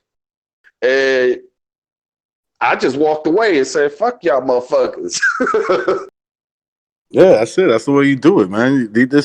Look, man. If I was Kenny Porter, I probably would have never even given them the attention, right? Or at the very least, I would have just been smiling in his face because I know how to tag him. I'll just be smiling in his face. I'm like, all that shit, I might say all that shit. Now you don't want to do nothing that I'm here. Make him come to me. But more than Yep. likely, what I would have done was just avoid him. Not even. But what Kenny Porter did, that was some man shit. It smacked him. Smacked him like a bitch. You my bitch. People in the BDA boxing land do not like cursing, swearing, and having any brutality. So please do not listen to these comments. Exactly. This is Try a not to family show, participate. Christian show. Come on, guys. In Jesus' name. In Jesus' name. Amen. Amen. Yeah, but like, don't. This is boxing, man. Don't take it too serious, man. Like, I don't know what happened there, and I don't really care. But don't. Why get personal? Why you want to get Kenny Porter mad? If anything, I want Kenny Porter I interviews think with he didn't want to give him an interview or something. I don't know. Listen, I think this Fred guy wants to be treated like some sort of civil rights activist leader or something. When But he's even really if you're not. gonna do that, Bucho, wouldn't it serve him better to just have mannerism? No, he's a Yeah, but hustler. He's he already a scammer. He's fake. he already discredited himself. He tried to run for some politic position. I don't know what it was. Yeah. Oh, I know who this guy is now. And he discredited himself, basically embarrassed his name, and then you're going to go on YouTube and try to be this other person and go around a realm where there's professionalism, and these other people are making multi-million dollars. You think that you gonna want to start something with people that are already making multi-million dollars, that the Well, place where you want to sorry. be? Yeah. He thinks he's a million. Well, he claims he's already a millionaire, Okay, multimillionaire. Yeah. it doesn't matter to me. I don't care what's in his pocket. The only thing is he showed himself that he's not a true man. A true man that's a business savvy man will know how to eat his pride. Okay? Exactly.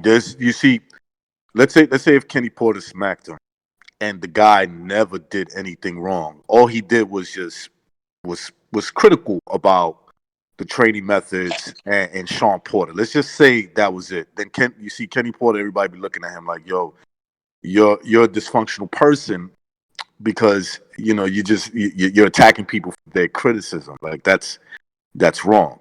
But obviously, look, from the uploaders that I've heard talk about this situation, it sounds like the guy crossed certain boundaries that would trigger a man to to do what he did, right? Whatever when he smacked him, and I mean, don't put yourself in that situation. That's it, man. Exactly. In the court Nobody's of law, expecting you to be like. I don't know how old that dude is, the guy that got smacked. Probably in his but 30s. right in his 30s, man. Act like a man. Don't put yourself in that situation. And then if the dude smacks you anyway, then he looks stupid because you never touted yourself as a disrespectful person to anybody. Exactly. And then in the court of law, he would have won. No, exactly. Yeah, absolutely. But you over here. Because there's You over also here. The court is going to look, or the magistrate, the whatever. Yeah. And they're going to argue the fact who antagonized what. And if he antagonized the situation and then came in an aggressive manner and they could prove it, and then he goes and be even more stupid in the court, oh, that's bullshit, outbreak.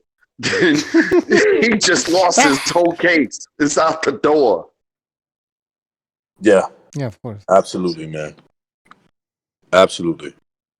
And if you're gonna be a gangster, be ready. Be ready. You're gonna be a gangster showing your face on video and everybody know who you are. Be ready because there will be some, not many, but there'll be some enough for you that you're gonna have to prove yourself.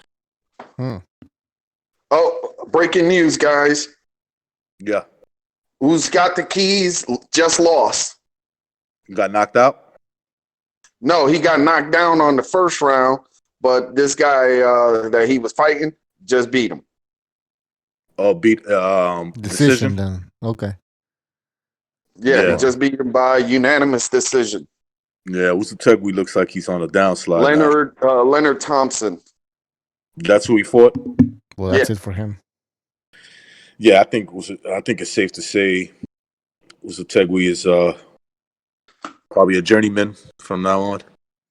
I blame Darrell's trainer for this.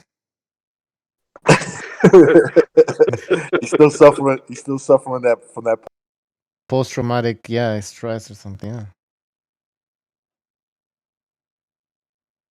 Yeah, that guy, he put it to him. He beat him on one card 95, 94, 96, 92, 96, 92. Oh, so this was a 10-rounder. Yeah. Okay. Yeah, I mean, it happens, bro. Happens. It's crazy. But getting back to that dude, he's confused, man. He has mental issues.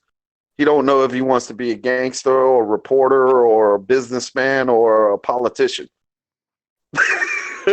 No, he's just trying to make money, and any way he can. He's a hustler, man. He's a scammer. Listen, man, he's a when you con artist. Man, he's not a hustler. He's a con artist. That's the word. Yeah, that's more like it. That's more like it. That's a good analogy. Con artist, not a hustler. Not a hustler. Will always make his money. Exactly. Yep. Because and mannerism is in a hustler's game too. That's part of it. That's right. part. Because you got to make a person like you. They know when to be mad, and they know when not to be mad. It's like an ugly chick. I'm gonna try to make a comparison. It's like an ugly girl. She's a sweetheart. She's nice. Yo, you start liking her. You be like, yo, what? I'm starting to like Shorty over here. I don't know why, but I like her attitude. She keeps me warm in the winter. She's so heavy. She always cooks good food. I'm always full. That doggy style starting to look a little better now. and even when we're making love, I just lift up one of her folds and the chicken falls out. but I'm just saying, man, when you're just an ugly person on the inside and you start becoming an ugly person on the outside, it's just, Kenny Porter always struck me as the type of, I don't know him, but he always struck me as the type of guy that if you're cool with him, he's cool with you. That's it. Yeah, exactly. You could disagree with him. He's not going to want to fight you just because you disagree with him, And you say, look, I don't think your son is that good of a fighter. His style, I'm not really interested in his style. Like, all right, whatever. What has Fred said about this video? This whole incident? I don't know. I don't follow the. Probably put it in the back like he don't remember it. I think there was some misunderstanding here. That video is misleading. Well, there's nothing he could say, man. One of my boys sent me the video, and I saw it, and I mean, it's on video. I mean, what do you want? It doesn't matter what the fuck you say. It's on video. You can see what's happening and how he's reacting, and he's yelling. Actually, come on, let's go somewhere else. Look, yeah, he's like, let's go somewhere. Else. What you mean, let's go somewhere, man? Do anything. What you mean, let's go? Kenny Porter's a nice guy. He handled it the right way. He's shit. We right here, right? I would have been. Man, I know some bad people that would have been like, stop being a bitch and making excuses. Come at me again. Come towards me again. The next one's going to be a punch. He went to be in public office? Who's I mean, gonna this guy vote would for have been him? out with the You first know, like. well, excuse me. Let me not say that. Let me not say that. I'll say, but there are some fucked up cities that will, or town, that will vote for this idiot. And all you gotta do is look at the crime rate in that town. Hmm. No. He's with the right party. Yeah. Hmm. Yeah, man. I Tells you mean, some bullshit. most politicians are Yeah, crooks. he lost. He lost that election or whatever. I think it was like for Like a it's like an councilman, like an administrator position, a councilman or something like alderman that. or something like that. But Right. Do it's people even still in a vote on that? position. It's still a position that he can make over Money. 100,000 easy. Right. It's something that he can make 100K a year. Hmm. Yeah.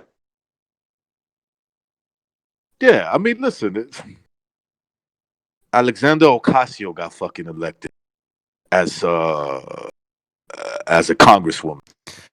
If there wasn't any racial tensions or anything like that, she wouldn't have been elected. That's why they create these false issues, these issues that, Of course, man. so they All can you get gotta elected do on is that. read Israel Cohen's famous quote about racism, and that'll tell you everything you need to know. Hmm. You know, I'll have to look without into that, it. these parties don't exist, man. They Exactly. don't exist. They don't want to fix real issues. No, they want to fix fake No, issues, and they want to get elected based on that. you need Well, me. That's the issue. That's the issue. You need me. You need guys like just me. just look at the history of politics. And that itself, once you really decipher the whole gambit of politics, you see what it is for what it is.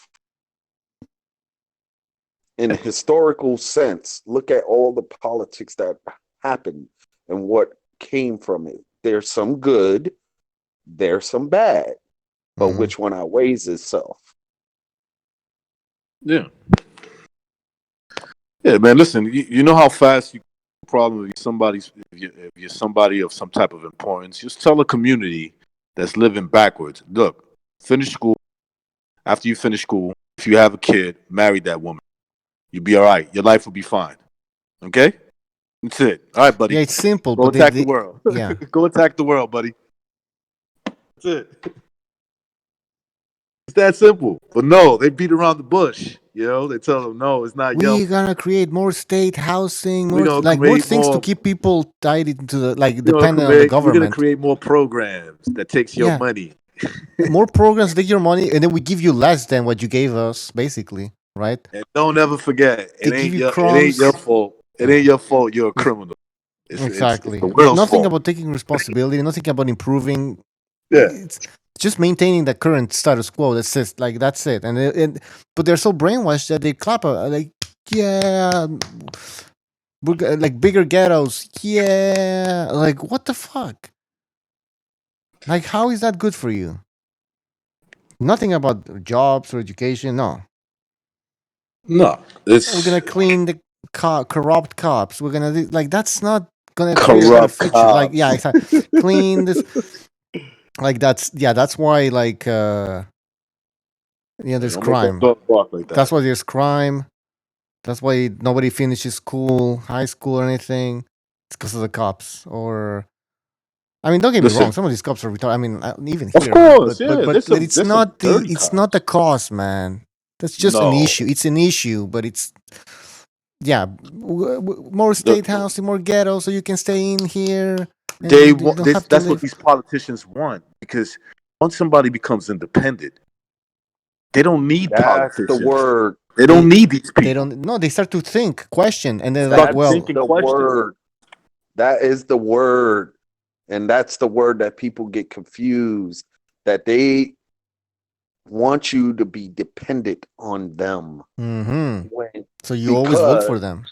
Yeah. a politician's job is to convince you to say, hey, I'm going to do this, I'm going to do that, I'm going to do this. Oh, it sounds all good, but does he do it? You see, that's the Mm-hmm. cause and effect of it. You can say it, but are you doing it in reality? You can look at the person's track record, and that's why most of these people that they vote blindly, they don't look at the person's history. What did the person do? Do your studies. You want somebody to spoon feed you to tell you, oh, this is going to be like this and this is going to be like that. And it's going to be like that. That's what you want. That's just like, and I'm not going to disrespect, people that had welfare and stuff like that, because everybody needed a helping hand. And if you use it to the proper way, that's what it is, to give you a stepping stone to get out of the blank monotony of society. Okay, you use it to your benefit to elevate yourself, whether it's going to school after that. Some people don't some people can't get a college degree. I give this example. One dude told me before, oh, I got these 2 degrees and this degree. I got 3 degrees. I'm this. I said, okay, well, I only got 1. Why do I make the same amount of money as you do if you got 3? Exactly. Yeah. Listen, so education? No. I don't have no degree. And exactly. And I make good money. Exactly. I run my own shit. I'm fine. So right. So it's all about, if you're gonna use it, are you gonna use it to work for something? Like, what are you getting these degrees for? What that's the retrospect of it. Recognize that people don't tend to understand.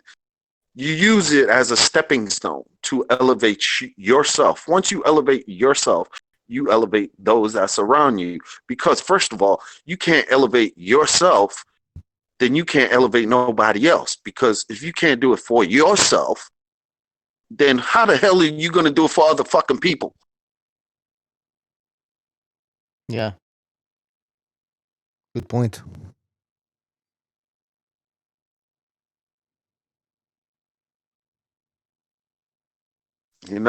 Like you got hungry. We've been through wherever we've been through in life. There's always excuses that people give. Oh, this and that. It's just like some people get it, and then they get the hand to help them, and then instead of taking advantage of it, every person has a set of rules. Somebody tells you this, you follow the rules. Stay within the rules. Okay, well, you could bend a little, maneuver a little, and there is always wiggle room, and to make it your own, that you can be able to, if you want to put it in that sense, that you can maneuver around things but you still within the guidelines that is not affecting you. You know what I'm saying? It's just like most of these big drug dealers before, back in the days, if they were smart, they would have opened up businesses and quit the rest of that shit. Now they legit. Now they where they want to be at. They got legitimate business. Nobody can go after them. Nobody's going after them to kill them. Yeah. You see what I'm saying? They might rob them, right but choice. Yeah. Yeah, but you made the right choice. You took yourself out from the game and put yourself in a new game that elevated yourself, and now you in a better position. And if you're smart from the game, the first game, you know how to diversify your assets and then make sure that your assets is, if somebody goes after you legally, that they cannot touch your assets that cannot be touched, like a limited liability corporation. It differentiates between a personal assets and company or organization assets. They have a higher, statutes like that. Some people need to look at the UUC or UCC regulations, and then they will get a better idea. You have to educate yourself in every means, in every form, in every fashion, because every day you can learn something. Some people don't know how to articulate to get where they want to go, put somebody else in that place that could do it for you, that he's under you, but yet he's his own person, and you respect each other for what they do, and he's making you that money, and you still on top, and he's right there rolling with you. That's how you set up an organization. Set up people around you in the right place in the right thing. If you look at your family members, people look at their family members, and they say that family member, you know what family members to put in what place and put where to structure yourself, and don't give them the controlling power. You see what I'm saying? Yep. Like, you got that one lazy ass cousin. Oh, he's a lazy ass cousin. Let his ass sweep over there. Go sweep the damn building. I want the trash cleaned and all that. Here, start that business, a cleaning business for yourself. You see what I'm saying? Yeah. Smart. Just people. This is what affects, and it's like these guys that supposed to be LDBC, black. No, you know what? These Indians, like the Patel family. I want y'all to read up on the Patel family. The Patel family owns 40% of hotels in the United States. Okay, my son went to school with one of the Patel family. Okay, they came from South Africa. They got exiled out of India. They were making big money. They went to South Africa. They got exiled out of South Africa because of the apartheid, because they were rich. They moved them to the United States. The United States gave them, they said, okay, you want to start a company? You're going to spend some of your money to create jobs. Okay, what they did was they started buying up hotels, putting family members in them, sending them to school. They send them to school. This is the whole gambit. Homeboy told me the whole shit. He said, we send our cousins to school. They learn how to do business. Then we bring them here to the country, let them stay here for 5 years working in our hotel, running the business, while I'm going over there and buying another hotel and doing the same thing with my other family member. The government gives them tax exemption for 8 years because they are foreigners coming and claiming U.S. citizenship. So for those 8 years, they tax free, long as they open up a business. That's why they have businesses that are foreign individuals coming over here, starting up businesses. Okay, so what the Patel did, they go and send a family member, go to school, come out, work for me for 5 years. Okay, after 5 years, I'm going to build a hotel. You run that one. It'll be yours. After 5 years, you pay me 10% of the pay me my money back. Plus, you're going to pay me 10% of your profit, your net profit after everything's said and done in a year. That's how they do it. That's how they do it. You know what it is that these families teach their kids to, like, they teach them business. They teach them stuff like that. You see, that's the difference between, like, people who are stuck in the gutter. They're stuck mentally. It's a mental. It's what they don't understand, right? It's not like people are like this government that's specifically after you. It's not that. It's you that help out with that mentality. You're the one that helping that.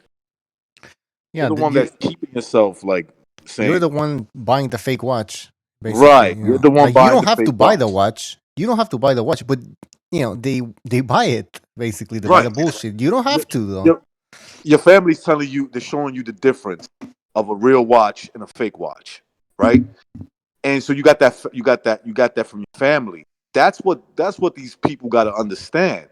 Teach your kids real values. That's what it comes down to. Look, if you just pump and dump, and that's your society, what you think? What the fuck do you think is gonna happen? You're gonna have a bunch of dysfunctional fucking kids running the streets, don't know anything. They hate their lives, so they don't care about yours. You know what I'm saying? So, what do you think is gonna happen? This is why I don't like these politicians that don't listen. You wanted to clean up crime? Start looking at yourself. You want to live in a safer neighborhood? Stop looking at yourself in the mirror. It's not the government don't give a fuck about nobody. It has nothing to do with race. Look how many white homeless people out there in the streets. Okay, come to New York.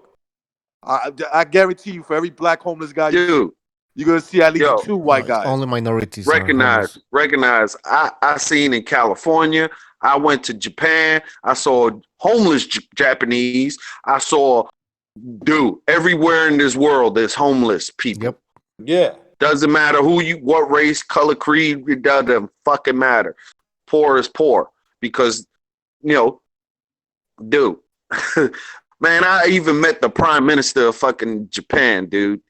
When I was contracting in Japan before this a long time ago. I even met I met the this is funny shit. I didn't even know the man. The man just sitting there watching the fucking thing. And I went to go downstairs with my homeboy to watch him because at the time we went to Bahrain.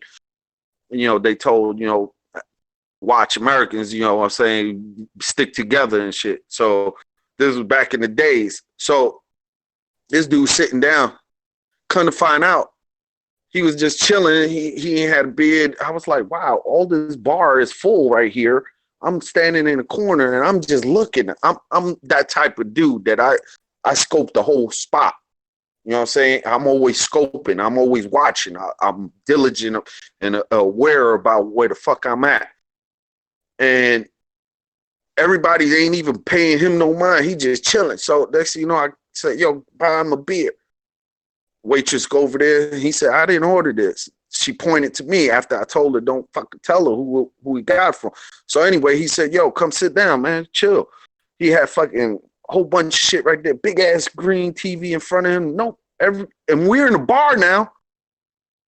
Everybody's sitting up on the bar. Nobody's, and me and him just chilling. The next thing you know, the dude that I was supposed to be watching him, he sat right next to him. He crazy ass white guy from North Carolina.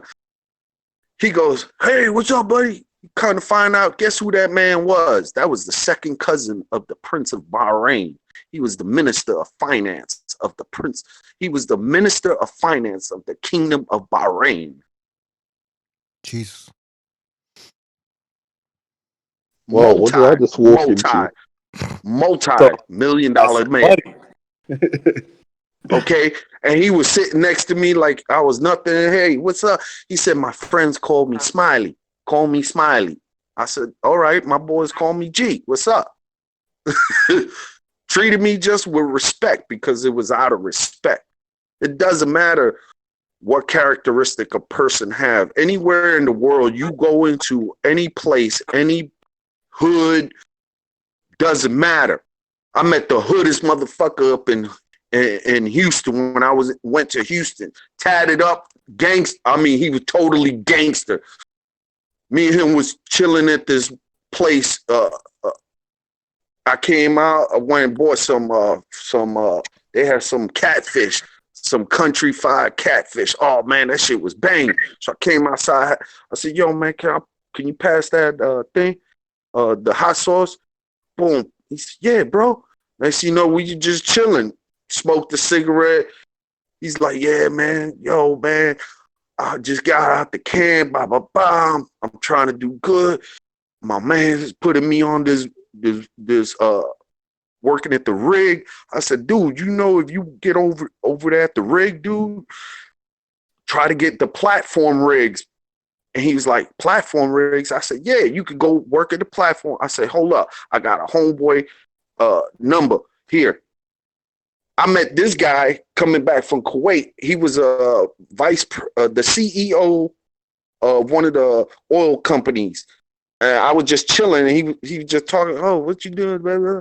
So he gave me his card because I take everybody's cards. So that's how I can remember because I'm getting old as fuck and I can't remember shit. I can't even remember if I farted a few minutes ago and I smelled the air and shit. Like, damn. So I gave him the card. He called. That dude hit me back up like 6-7 months later. Yo, man, bro, that's a blessing, son, that I met you, son. I was like, yeah, man, everything is a blessing, man. Every opportunity you get to meet somebody and you advance yourself, whether it's in a state of mentality or conversation or whatever, that person can help you, and you can help and you can also help him.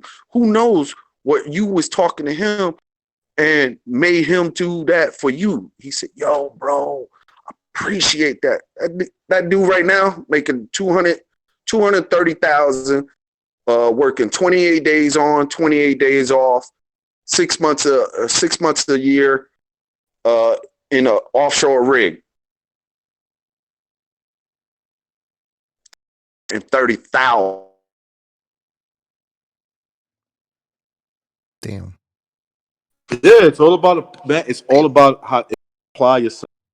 Minded, all this stuff can change, and Yeah, that's why I hate politicians. Like, why don't you sit there and tell the fucking truth? Say, look, Yeah, exactly. you live your life the right way, more likely you're not going to get in trouble and good things will come your way. You got to be patient, and you have to have some fucking mannerism. Like, You that's also what have to you need in your be life. confident as well. Don't Like, Yeah, it's go confidence. up and talk to people.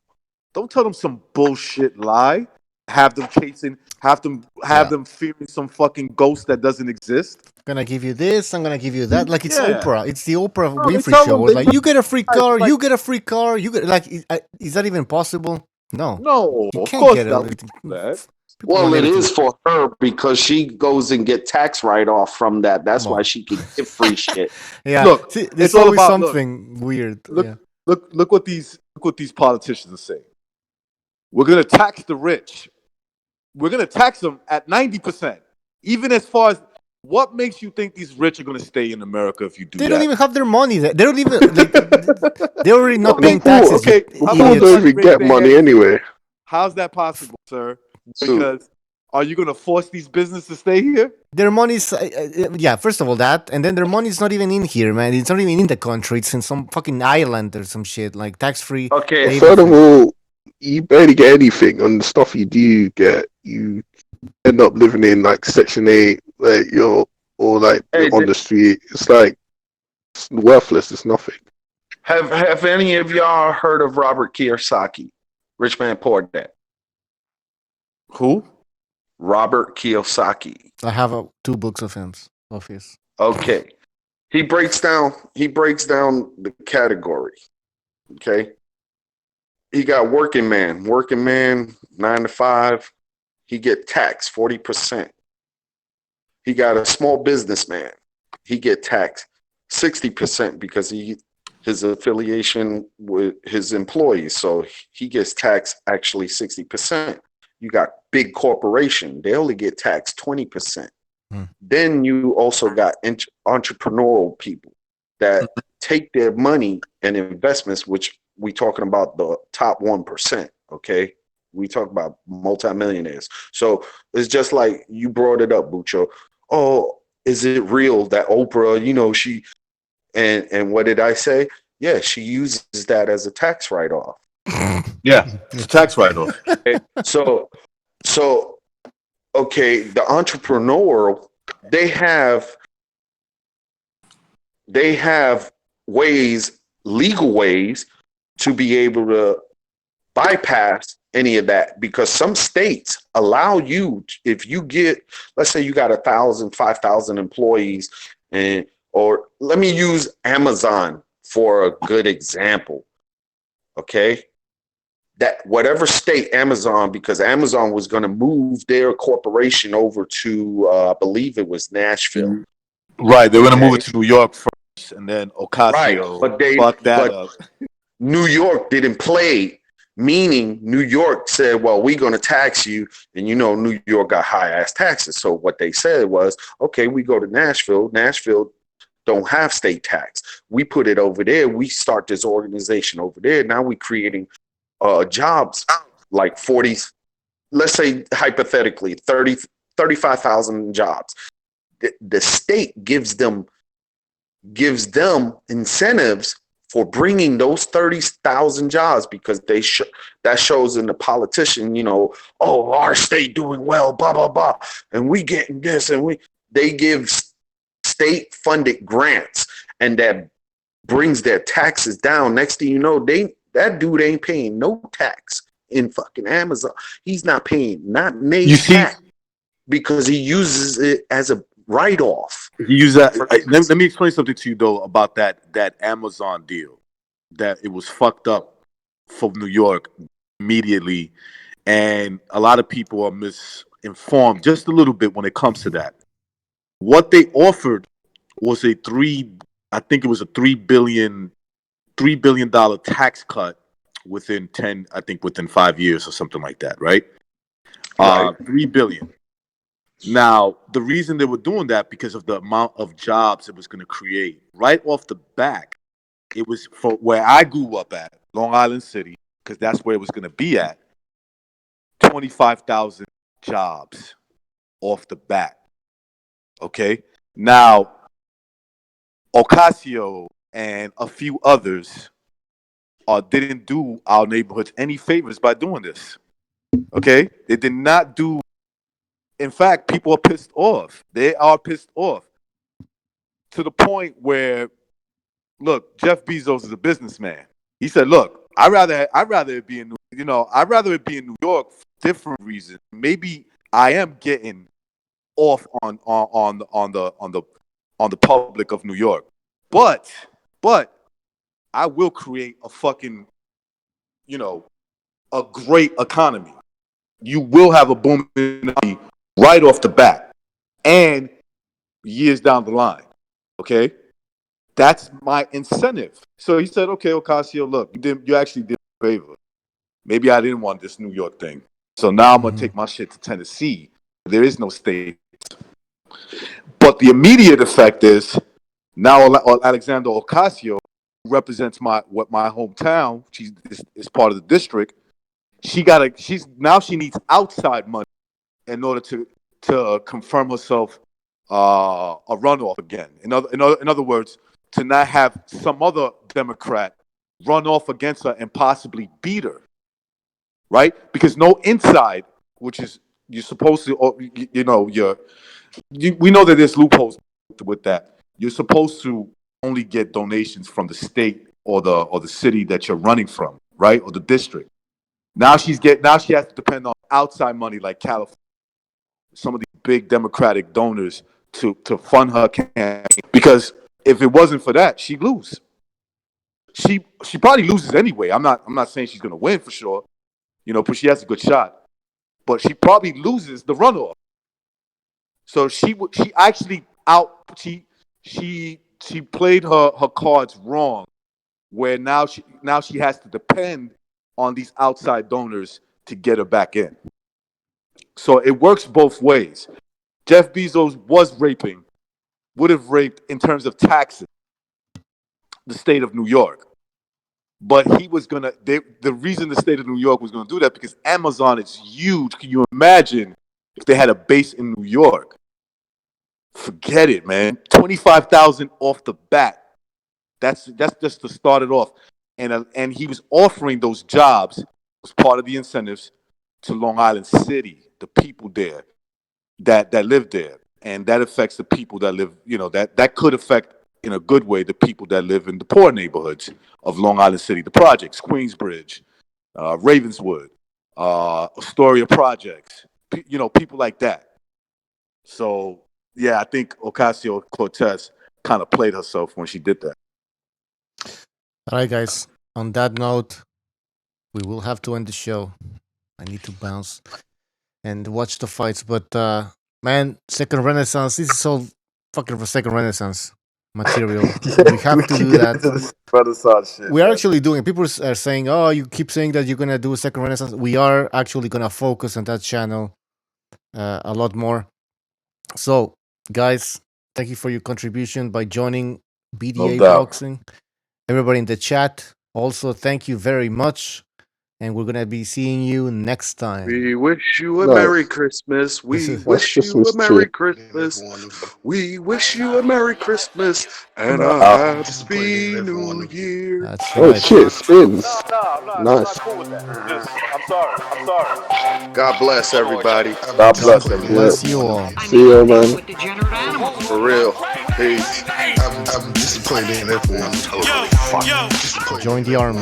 All right, come on. Honestly, I can't do it, man.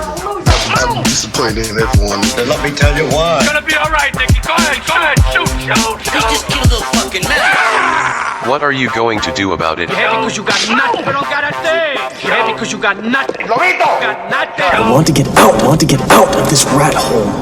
I want to get online. I need BDA boxing.